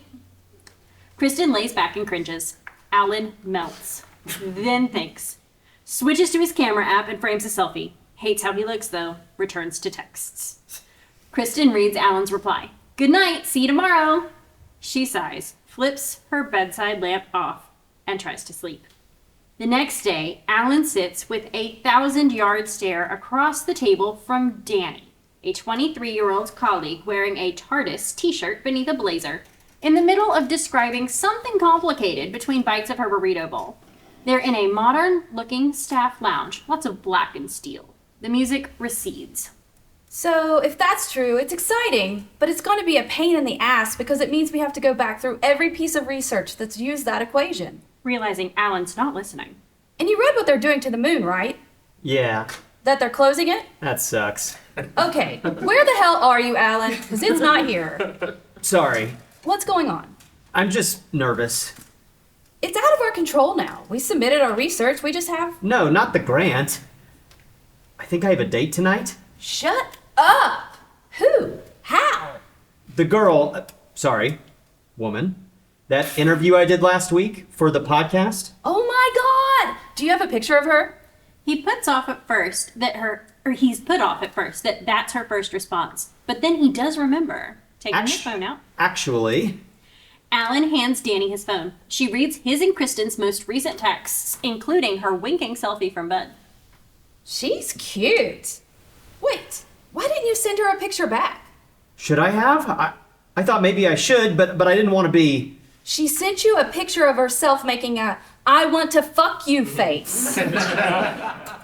Is that what that is? And you just left her hanging? I didn't know. Well, look, send her one now. Danny switches to the camera app and frames him. What, like... Be seductive. Alan looks to make sure they're alone, then tries to do his best model expression. It's bad. What is that? I'm sorry, I don't know. Pretend you're on the date. Alan smiles. Danny snaps some shots. Oh, Alan, you're so smart. Thanks. I'm not... you're smart. It's not a contest. We can both be smart and we can both be naked. What? Okay, I got some good ones. Now say, "Good morning, sweetheart. Sorry I didn't send a selfie back last night. I was too busy touching myself to yours." Fire emoji, purple devil emoji, come sweat emoji. Jesus Christ. You'd like it if a guy sent you a text like that? If a guy I sent a picture of myself winking to in bed who didn't send me back anything other than "good night," yeah, I'd be relieved. Alan thinks. Where are you guys going? We haven't said. Invite her to your place. Cook for her. You're a chef. I'm not a chef. I'm an amateur cook. Make some scallops. Get her horny. Are you thinking of oysters? I'm thinking of getting you laid. It would be nice to not have to worry about parking or if the restaurant's going to be busy, but I don't want her to think I'm cheap or a creep. Danny gives him a "come on" look, then snatches his phone again and types on it. Hey! Walking over and wrestling his phone back. Danny, come on! The message send sound whooshes. Danny lets go. Alan frantically surveys the damage. One of the just taken photos and the message, "Dinner at my place tonight?" ? Chef emoji, eggplant emoji. Oh my god. I swear I'm helping you. Alan quickly sends, "I can make eggplant parm," spaghetti emoji. But if you're uncomfortable with that, I totally understand the coming to my place part, not the eggplant parmesan part, but that too, I'm cool with whatever. Shades, smiley face emoji. That was so... Danny shrugs. Alan's phone chimes. He reads, gobsmacked. Well? Kristen's responded, "Sounds good, text me the address," winky face emoji. Great! Now I gotta learn how to make fucking eggplant parm. Interior Alan's apartment evening. Alan hurriedly carries books, clothes, boxes, and bags scattered through his home all into his bedroom. He digs the White House Science Fair shadow box out of the back of his closet and puts it on the top of the living room bookcase. Cut to interior Alan's bathroom. Later, Alan studies himself in the mirror wearing his date outfit from the first scene. Interior Alan's kitchen. Later, Alan holds an eggplant against a cutting board with one hand and a large chef's knife in the other. His phone is propped up against the wall playing a YouTube video. Into 1/4 inch slices. Alan sizes up his slice. He's not confident. He goes for it, but the knife slips. Shit! He looks to see blood oozing from a nick in his index finger. God damn it. Alan wads paper towels over his finger and dashes out. Interior Alan's bathroom. Moments later, Alan one-handedly rummages through a cluttered stockpile of toothbrushes and cleaning supplies under his sink and pulls out a dusty plastic first aid tote. He opens it and Band-Aids spill out. He awkwardly tries to peel one open. His phone rings. He abandons his struggle, takes it out, and sees it's Kristen. He answers. Hey! Hey, the interview I was supposed to do this evening got rescheduled. Would it be weird if I came over now? No. It's okay if you still want to wait. No, I just, Alan switches his phone to speaker and resumes trying to open the Band-Aid. I still gotta finish dinner. I figured. I can help. If you want. Or not. Yeah, maybe. But yeah, that's cool. Okay, second question. Would it be weird if I'm actually outside now? Wait, are you? There's a knock at the front door. Interior Alan's front hallway. Moments later, Alan opens the door. Kristen stands outside with a big surprise look on her face that quickly turns to concern when she sees the soggy, blood-soaked Band-Aid around Alan's finger. Hey! Yeah, it's just a dumb cooking accident. Interior Alan's living room, kitchen, continuous. What happened? I was just trying to get the eggplant slices just the right size. Does that matter? Probably. Maybe. I've never actually had eggplant parm. I haven't either. They both. Do you want to just order a pizza? Well, I mean, Might be safer. we could do that, if you're cool with it. I'm cool with that. This is a nice place. Thanks. Did you just move in? No? You live here by yourself? Yeah, I don't do well with roommates. I hear that.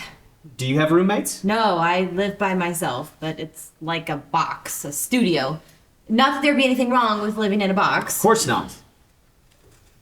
Do you remember that Disney Channel show, Out of the Box? Out of the box. Out of the box. Have you seen... Cut to Alan and Kristen on the couch, lights off, his arm around her, empty pizza box on the table, out of the box YouTube doc on TV. We're back where we started. Kristen yawns. I'm sorry, I didn't realize it was this long. Oh, it's not the video. I had a long day. It's okay. And that interview that was rescheduled, it's going to be early tomorrow morning. I hope this doesn't sound weird, but this couch folds out into a bed if you wanted to crash here. Yeah? Yeah, but if that makes you feel too... Kristen stretches out and nuzzles her head against him. That would be nice. Okay. I'll be right back. Alan gets up and flips the light on as he leaves the room. Interior Alan's bedroom, continuous. Alan walks in and is shocked to find himself dressed the same, trying hard to look the same, but something's off. He's a little doughier, his hair's thinner.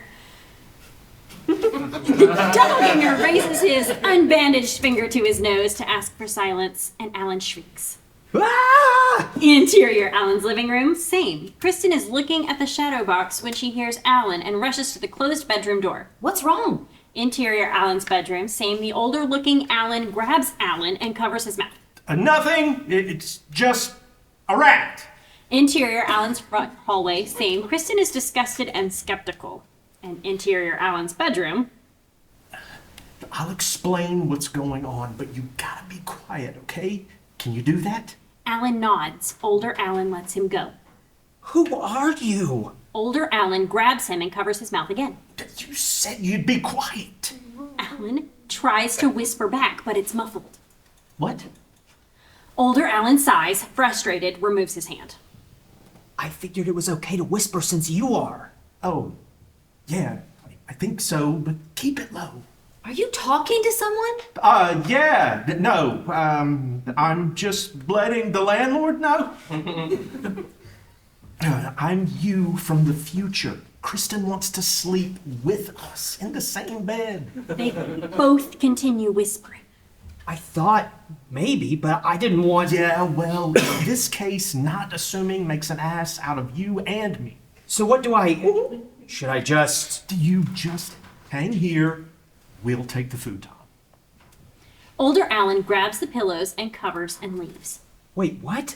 Interior Alan's front hallway continuous. Older Alan steps out and quickly shuts the door when he sees Kristen. Oh, hey. Hey. He stares at her incredulously. What's up? He tries to kiss her, but she leans back and sniffs. Did you put on cologne? No. Why? Something's different. Good different? Your hair.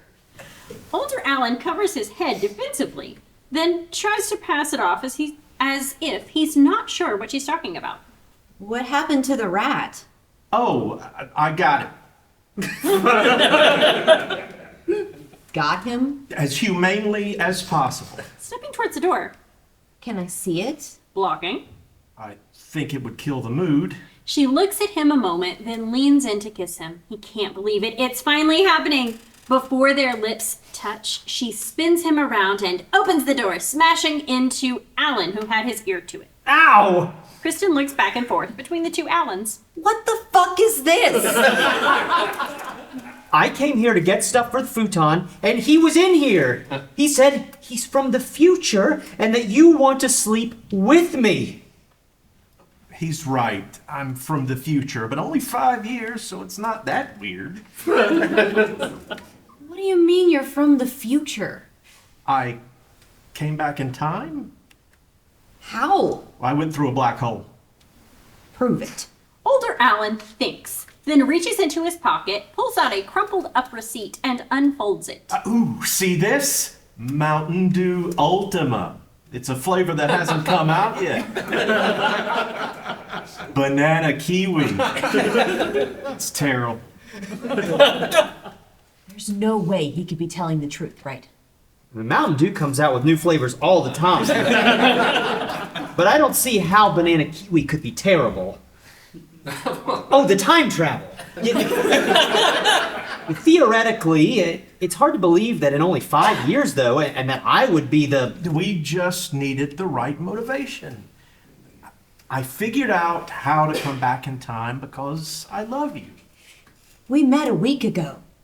We texted a lot, though, right? Everyone silently processes and continues what to do next. Do you think I'm an idiot? What? No! Why would I go through years of astronaut training so my friend would finally let me use a rocket to fly through a black hole, go back in time, and stop an idiot from ghosting me? Whether you're really from the future or not, you just tried to trick me into kissing you. Well, no, 'cause we're the same person. But not really. Yes, really. He's Alan Murphy. I'm Alan Murphy. You wanted to kiss Alan Murphy. The 24-year-old from 2024. You did? You were going to let him. I'm sorry. Are you really going to ghost me? You can't blame her. She was throwing herself at us, and we did nothing.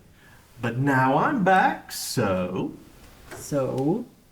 So this isn't how I wanted it to go down, but I brought plenty of condoms and lube to go around. I am not having sex with you. Why not? I'm sorry, but I'm going to have to ask you to leave. This is my house. Where's the rocket? The rocket? You said you... Yeah, well, no, the rocket, well, here's the thing. Going through a black hole is risky. I don't care. I got nothing to lose. Nothing? The rocket, though, was spaghettified. But you weren't. Do I look like spaghetti? And what about your friend? What about my friend? Well, could you get her rocket now? Would that make you stay? I want to know what's going on. I'll give her a call. Older Alan goes back into the bedroom. Interior bar, night. Danny lines up a dart throw. Just as she releases, her phone buzzes, distracting her just enough to miss the board and hit the wall. The crowd around her jeers, answering her phone frustrated. You just fucked up my shot. What is it? Interior Alan's bedroom, same. Older Alan has his phone to his ear. Hey, D. Intercut between older Alan and Danny. D? This is going to sound weird, but could I possibly get access to the rocket now? I've already been through all the training. What are you talking about? The rocket that you got with all the money your parents left you after they died? My parents are alive. Are they sick? Interior Alan's front hallway, continuous. Alan and Kristen wait. I'm really sorry. You're sorry? Are you not freaked out? I would be. What do you think is really going on? I don't know. It is weird. I was just really looking forward to tonight. But, like, regardless, is he... You did want to sleep with me? Kristen's eyes bug out, exasperated. No, I know. But if you did, and I didn't pick up on it, do you think you would ghost me? Kristen takes a deep breath. Sorry. If I ghosted you, do you think you would go back in time and try to trick me into sleeping with what I think is your younger self? I'd like to think I don't know. I do really like you. And you said you like me too. Yeah, you're sweet. At least I thought so. I was having fun. But we barely know each other, and I have too much going on right now for anything serious or complicated. Yeah, no, me too. Believe me, I could do uncomplicated. Older Alan opens the door and steps back out. Good news! We can see the rocket as soon as it's ready. We just have to wait for my friend's parents to die so she can inherit their fortune. When will that happen? Sometime within the next 5 years, obviously. Kristen thinks. As weird and uncomfortable as this is, she can't resist trying to figure it out. Alan thinks. He's not entirely sure he believes his doppelganger, and while he'd like to know, because Kristen wants to know, he'd really just like him to leave. Older Alan spins his wheels trying to figure out any way to save this. I fucked up, okay? I shouldn't have tried to make you think I was younger me, but please don't take that out on younger me. You guys were having a pretty good night. I remember. Alan scratches his chin and in doing so notices, remembers, and stares at the Band-Aid on his index finger. Why don't I just take a walk? Can you please tell me every detail? I have an idea. Alan walks back into the living room. Older Alan and Kristen look at each other quizzically. Interior Alan's kitchen, continuous. Alan raises his chef's knife with one hand high above his head and holds the other hand on the counter in front of him, balled into a fist with his thumb extended. He closes his eyes, takes a deep breath, then swings the knife down. Interior Alan's front hallway, continuous. Alan screams from the kitchen. Ah! Kristen and older Alan run into Alan's living room, continuous, where they meet Alan, who rushes out of the kitchen, blood gushing from the lopped off stump where his thumb was. What did you do? Check his thumbs! I cut my thumb off, so his should be too! Kristen grabs older Alan's hand and looks. They're still there. Is yours still in the kitchen? Alan realizes and rushes back. Kristen and older Alan follow into Alan's kitchen. Alan stuffs his severed thumb into the garbage disposal and flips it on. Everyone winces at the sound and smell. What the fuck are you doing? If we reattach mine, that could be why his is still there. Yeah, this isn't Back to the fucking Future. Come on, dude. We have a goddamn space doctorate. So nothing I do to myself affects you? It's making me want to barf. We have to get you to the hospital. No, I just need... Alan staggers to a roll of paper towels and awkwardly, with his one good hand, pulls and rips off a bunch which he wads over his profusely bloody hand. Come on. Kristen pulls Alan out of the room. He follows along, just happy she's touching him.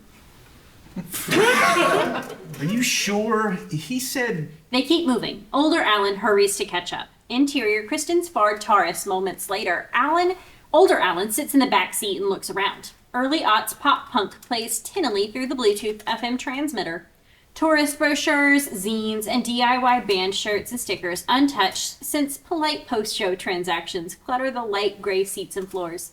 Kristen drives with urgency. Alan sits in the passenger seat, delirious, his head against the window and a crimson-soaked glob of paper towels around his still bleeding thumb.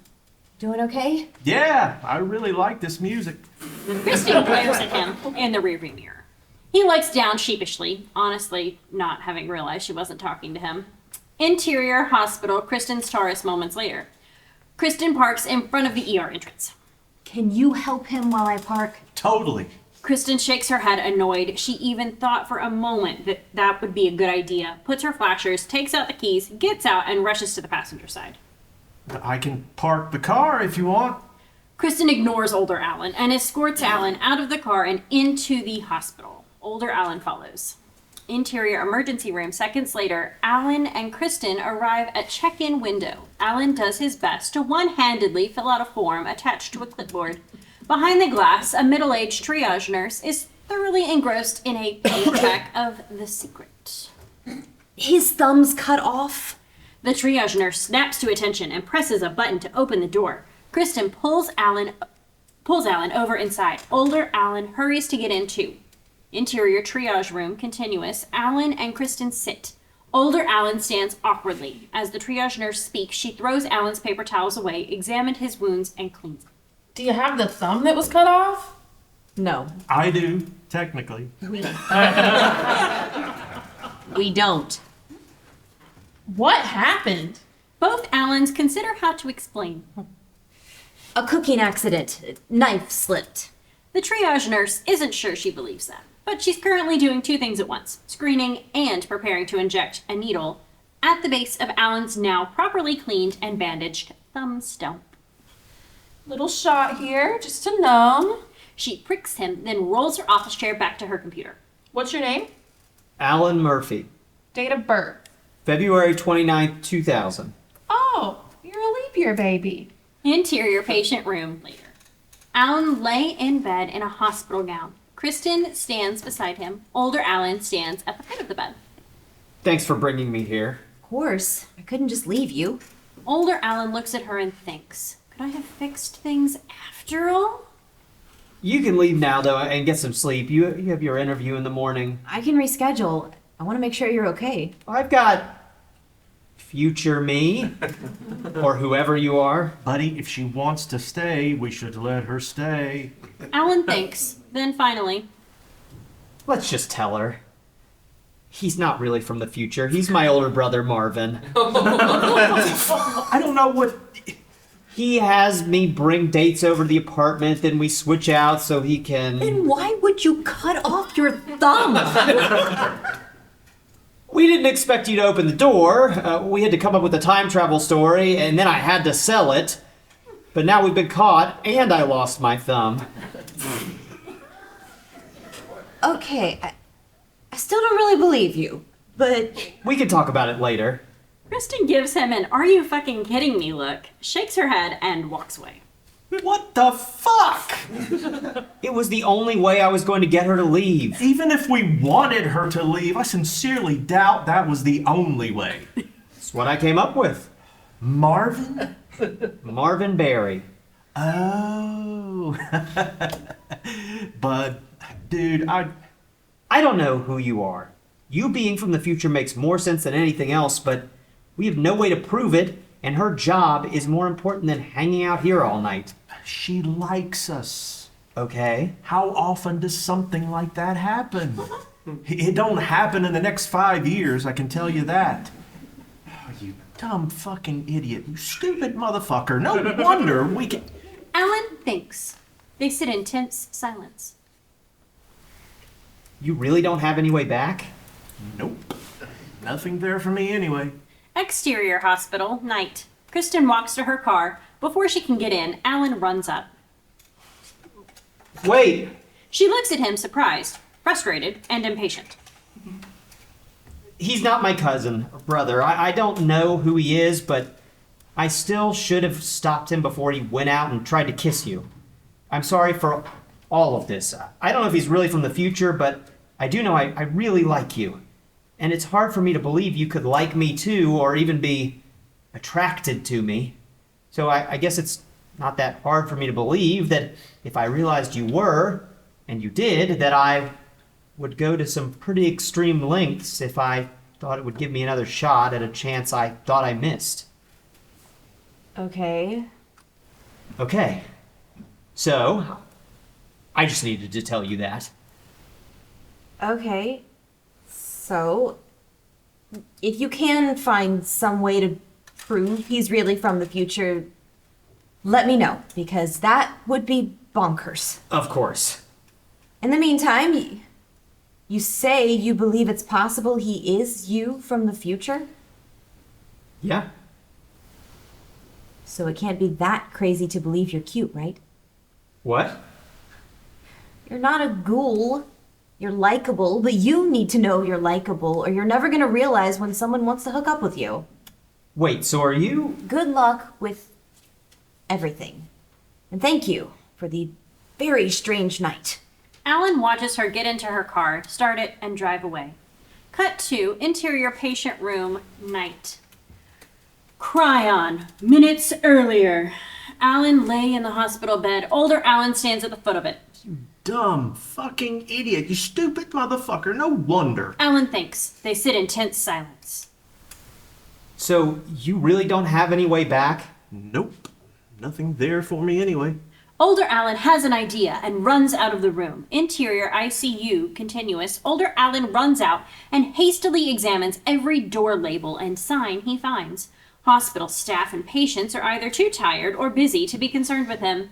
He finds a supply closet and opens it. Interior hospital supply closet, continuous. Two hot doctors are deep in the throes of passion. Then one screams as older Alan bursts in. Well, this for real happens? The doctors run out embarrassed. Older Alan shakes his head and rummages through boxes. He finds a gown and hastily slips it over himself, then continues ransacking.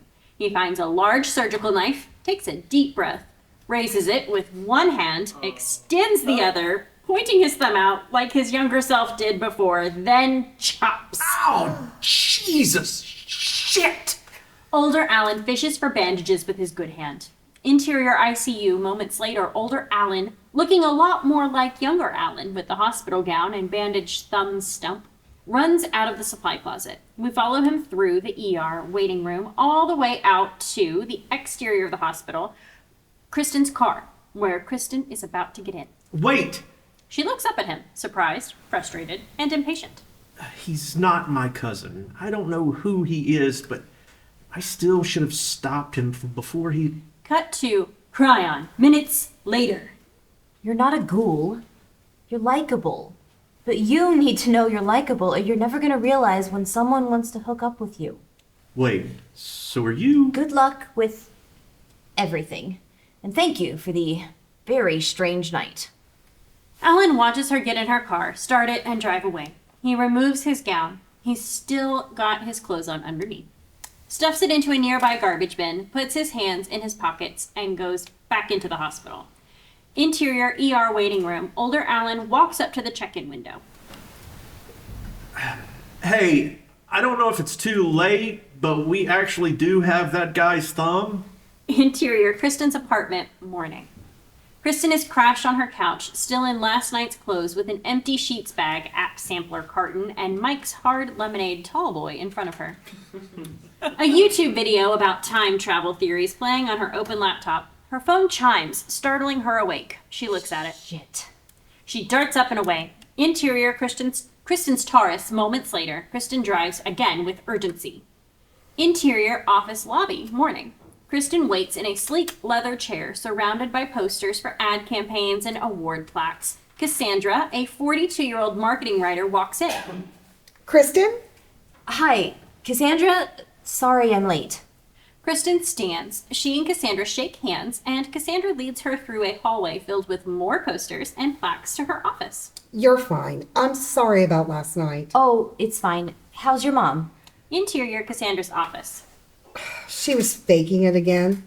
Can I get you anything to drink? I'm fine. Are you sure? You might find this interesting. Writing fortune cookies is actually just a very small part of what I do. I mainly help with the naming of new products, so I get access to all this stuff months or sometimes even years before it hits the store shelves. I don't know if it's too early for it, but I've just got this crazy banana kiwi Mountain Dew I have been dying to try. I think I'm going to call it Mountain Dew Ultima. Kristen is stuck. Are you okay? Cut to black. Dissolve in interior patient room day. Alan's point of view as he slowly opens his eyes and raises his hands to find a heavily bandaged but attached thumb. Feels just like the one you were born with, huh? Reveal both Alans, the younger shocked as the older reveals a cauterized wound where his thumb once was. You stuck my thumb out for you, literally. How would they let you? I just kept my hand in my pocket and told them it was yours. And wouldn't you know, they said it was a perfect fit. Well, actually, I didn't hear them say that, but they did put it on you, so are we good? No! We're not good. I didn't want your thumb. Oh, so you'd have been content to be thumbless. I'd have... I know that's not true. I know that's not true because it is killing me to think of all the things I'm going to have to learn to do thumbless. So take it back. Oh, no. I don't even think we'd have to... No. Can't you just forgive me? No. What do I have to do? Go back in time and stop yourself from going back in time. I can't do that. I'd have to go forward in time. And now you cut your damn thumb off, so our future isn't even the same future I came from. So, I might not become you? No, you definitely won't become me. We're gonna make sure you don't. How? Why do you think Kristen liked us? I have no earthly idea. See? That's what I'm saying. You're smart. We're smart. Okay. Okay, you're a goddamn rocket scientist. I'm an astrophysicist. Same thing. No, You're cute. Are you trying to sleep with me now? Oh, wouldn't be that much different than masturbating, but no. You don't think you're ugly, do you? I don't know. I don't think that much about it. Well, you gotta start thinking about it. We're gonna train you to love yourself, so you don't become so lonely and obsessive that you fly through the black hole and try to impersonate your younger self so you can finally lose your virginity. You mean in 5 years we still don't... No, unless we get to work. I don't know if I can. Well, we've got time. Tag. Interior Alan's apartment, day. Alan opens the door and walks in, followed by older Alan. I don't know about you, but I'm exhausted. Yeah, we should get some sleep, then figure out what to do next. The Allens both start to go into the bedroom. Oh. Yeah, no, you should. They look at each other awkwardly a moment. Cut to interior Alan's bedroom, night. The Allens lay in the same bed next to each other. Older Alan sleeps deeply, snoring loudly with all the covers bunched up around him. Alan glares at him, awake and annoyed. End of pilot.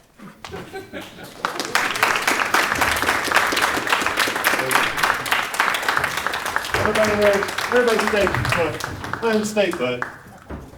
David, come on down. Put you right here next to your stage directions. This is David Smith, everybody. I'm going to kind of stand out of the way.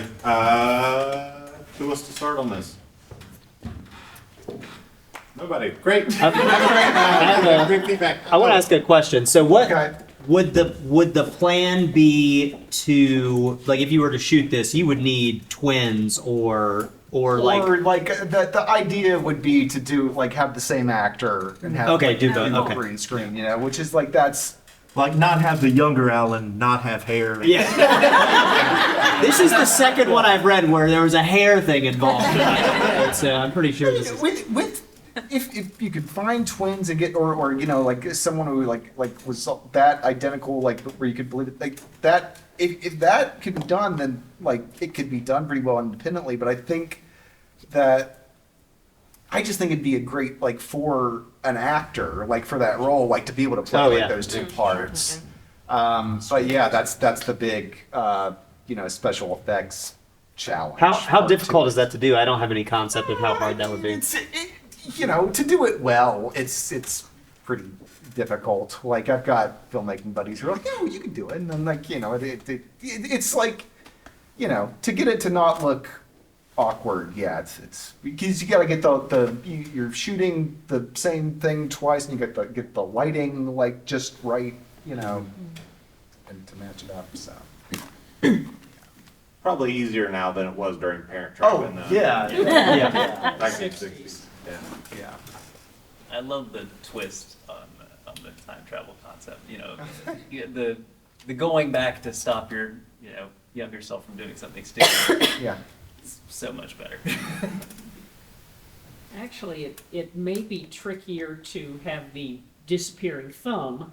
Yeah, it'd be hard too, but that's the kind of thing where, like, I don't know, making independent films around here. I mean, Ian can tell you, there's people like love to do like the bloody makeup and stuff, So yeah, there's some pretty good effects. Yeah.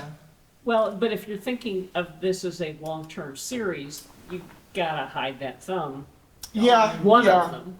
I like that. Like that's one of those things that that's a challenge to think, right? But I love that. Like after this first episode, like one of them is thumbless for this. You got it built in. He doesn't want anyone to see his missing thumb. Yeah. I mean, could definitely lead to some good comedy down the road too. For sure, Got yeah. thumbless. Him trying to pick up glasses. Yeah. Yeah. What do you or have? even like trying to go back in time just to get his thumb again. There's a million thoughts as to like where the story could go, but I like that that's an idea that if he does get through the black hole again, that like that's at least part of it. That he's like, I'm gonna get that thumb. He's gonna have to steal that thumb from a different. Do you have your arc done for a season? I do not. That's one of the things that I had thought about, or not ideally, if I were to do this or any series really, I'm a big fan of TV and I like listening to like behind the scenes like podcasts and everything, and I really specifically like how in a lot of like the Breaking Bad and Better Call Saul podcasts, Vince Gilligan, the showrunner on that, will talk about how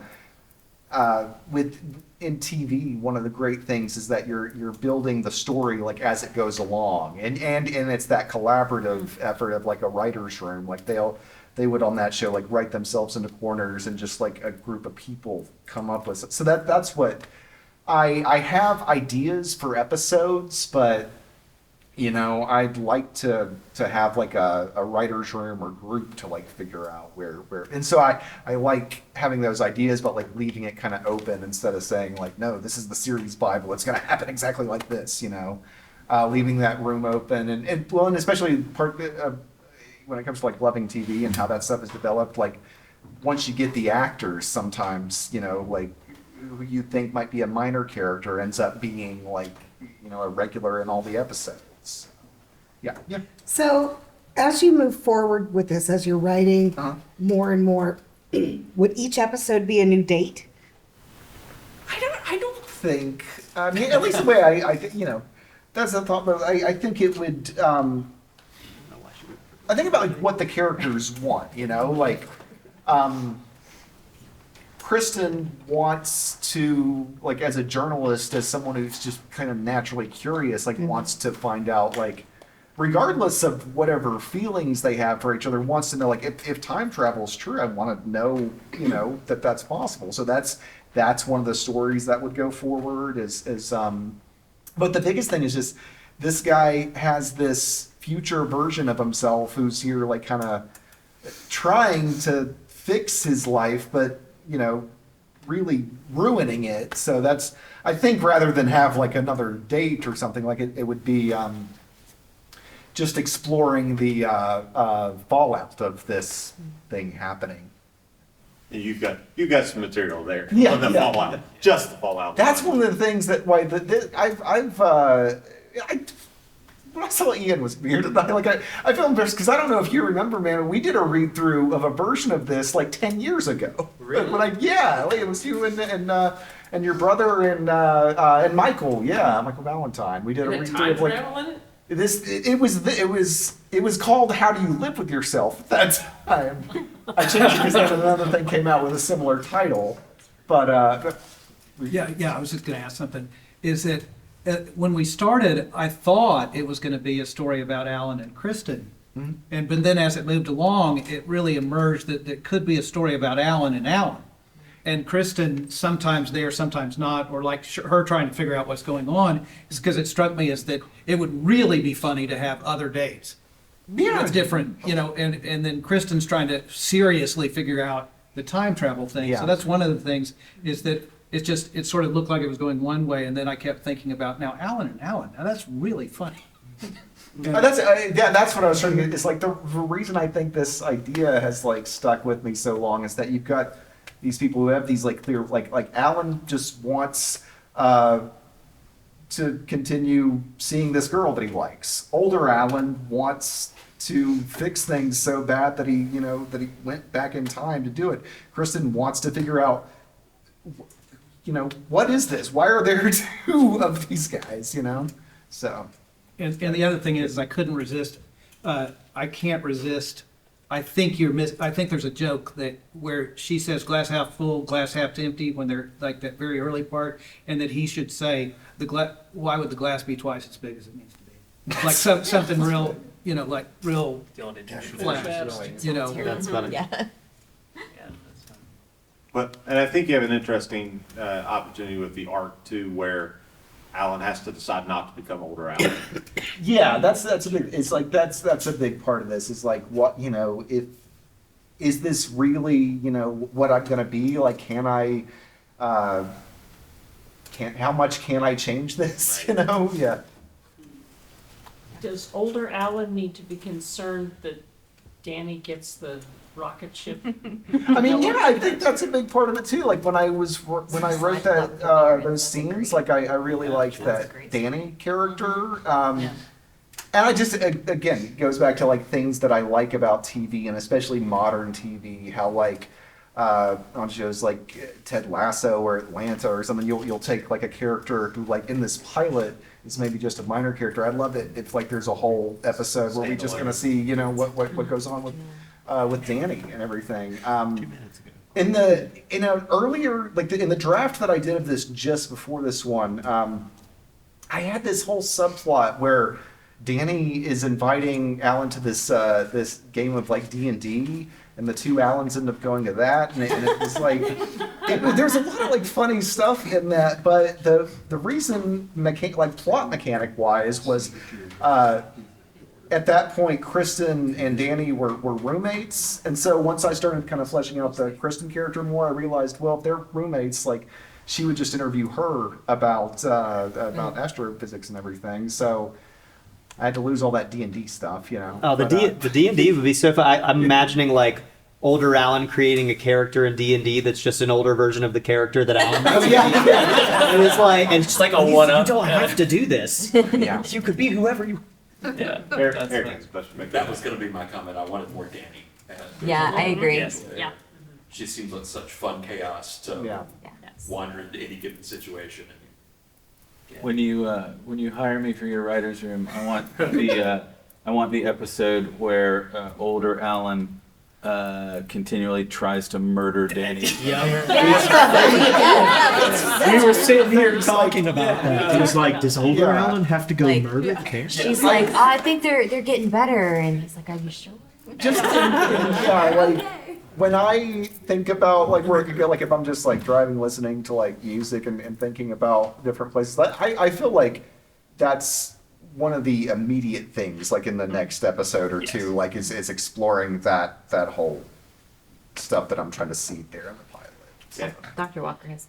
Yeah, it's probably me just not following closely enough, but earlier on in the works, the stage direction was reading some of the lines that they were saying Why did you have it do it that way instead of having them actually say the line? So that's they're texting in those, and that's it's something that I think Reading what they you that's did what a I did. great job reading it, but it is just I think hard it's Yeah, one of the Chris difficult said. things in doing a read through to realize that that's like a montage. So like when like at the end of that when Alan and Kristen first meet, when you're watching it, like music comes in, you're seeing all this stuff. The texting will probably, you'd see it like a little bubble would pop up, and then have that. So. I really enjoy you've got all these kooky characters on the periphery, but these two are really earnest.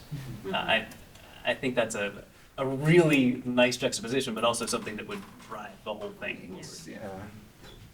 That's Jim and Pam, right? Like Jim and Pam are the ones, and then you have everybody else is in The only sane.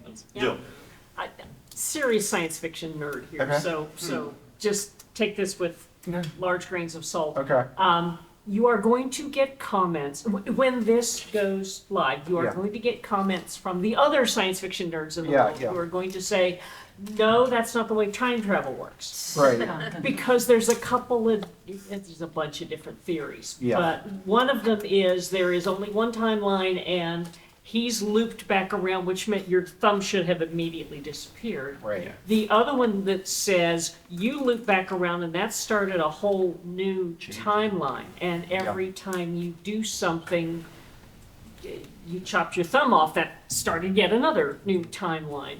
And you may have to put a stake in the ground on which theory. And it's, Yeah, I do give- have like give background. the rules at least for how the script works. It's one of those things where it is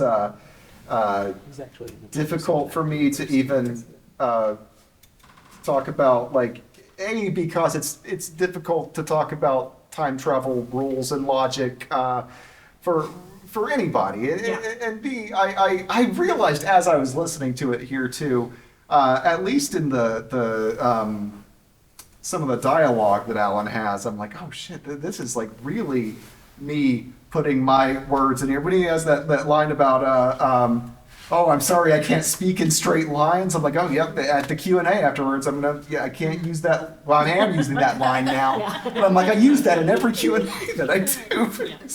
I like that you had, I call it inception rules, and I like that you did it. You don't explain your world. You just live in it. Yeah.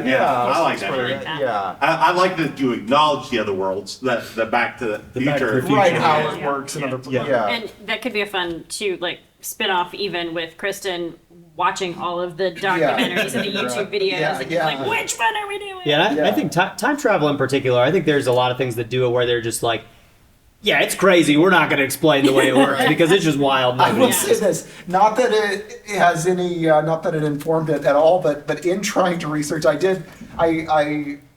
not that I don't think I understood very much of it, but I did listen to the audiobook of A Brief History of Time, for this, specifically for this project. That was why I decided, oh yeah, if it were going to happen, it probably would be a black hole. So. John has a question way back in the back. He keeps throwing his hand up. Oh, sorry, I can't see you. You have to. Now you're on. So, does older Dan ever hook up with Danny, or older Alan hook up with Danny? It's because he called her D, and so I was just kind of like, I don't know. I don't think the calling her D is because of that. My thought is just that they are, but that it is because they become closer within this 5-year period, in that timeline. But I have thought it's a sitcom, and in that people are different relationships form and stuff. So I don't I'm open to any coming up with anything as I do more episodes or whatever. But my thought is that they did not get together within the original 5-year period, but that maybe now that older Alan has come back in time, who knows Yeah, what's going to happen. I mean, older Alan talks about the fact that he's gotten nothing. Yeah. In the future. He has, obviously those 5 years have, Yeah. no fruit Well, at all. Except for time for him. Well, and now you go to the real Yeah, back. discovering time. You go to the real Back to the Future and start betting like Biff does. Yeah, I think that's a part of it. And, Yeah, and Alan doesn't watch sports, so he. Exactly. Yes, that's very smart. Oh, that could be He that does could be a not good bit. know If I'm like, well, who wins the anything. Super Bowl? Yeah, yeah. But I was just thinking, if they're talking about at the end, we've got to work on you, and that through some of that, it may be working on the older Alan Yeah, I think, too yeah, as it yeah. goes along. So I really expect him to be spooning in the bed at the end. Yeah. Same. What did I say? And younger Alan awake, like. yeah. We all change as we get older and mature, 5 years older. But as a writer, don't their personalities have to be pretty much the same? I know for humor, he was talking, Alan's never going to talk to Chris about masturbating or having condoms and lube. Right, But so right. it seemed that their personalities were just so different instead of being Shifts, yeah. a more mature version of the same. Did you try to be cognizant of that, or you just let it go fly? 5 years of being a virgin would probably. Yeah, 5 years of hanging out with Danny. That's it. Also, 5 years of hanging out with Danny. Right. But I'm gonna say is that kind of I definitely don't just let it go like oh whatever's the funniest line. Like I do literally like that's some of the we were talking about earlier about like knowing the ending like as you're writing. See, I don't write that way, and as I'm like sitting there writing these scenes, like I'm trying to figure out like okay. This is what's going on. Older Alan has shown up. She's opened the door. Like, what do they do? A lot of writing is just sitting there thinking, like, well, okay, if he's the next person to talk, then he's going to say this. If she's the next person to talk, she's going to say this. But who is the next person to talk? And like, it's a lot of experimenting. Like one morning, I might wake up and write that, like, okay, Kristen says something first. And I'm like, it didn't really work. And it's just trying to like experiment with what works but. All that goes back to it's something I might think about too in another draft. Like, is older Alan, is he too much more deranged than the younger one? I mean, maybe, but I don't know. I think there is reason to believe that within that 5-year period, that there's things that could change. I think it would also work better if you're going to use the same person. Yeah, just being the same person. Yeah. I think will make that Yeah, a lot. that's true. Yeah. Even if the older one is much kookier, it's like there will be some similarities. Yeah.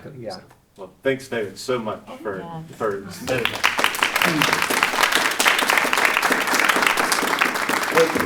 Let's talk about tomorrow for real quick.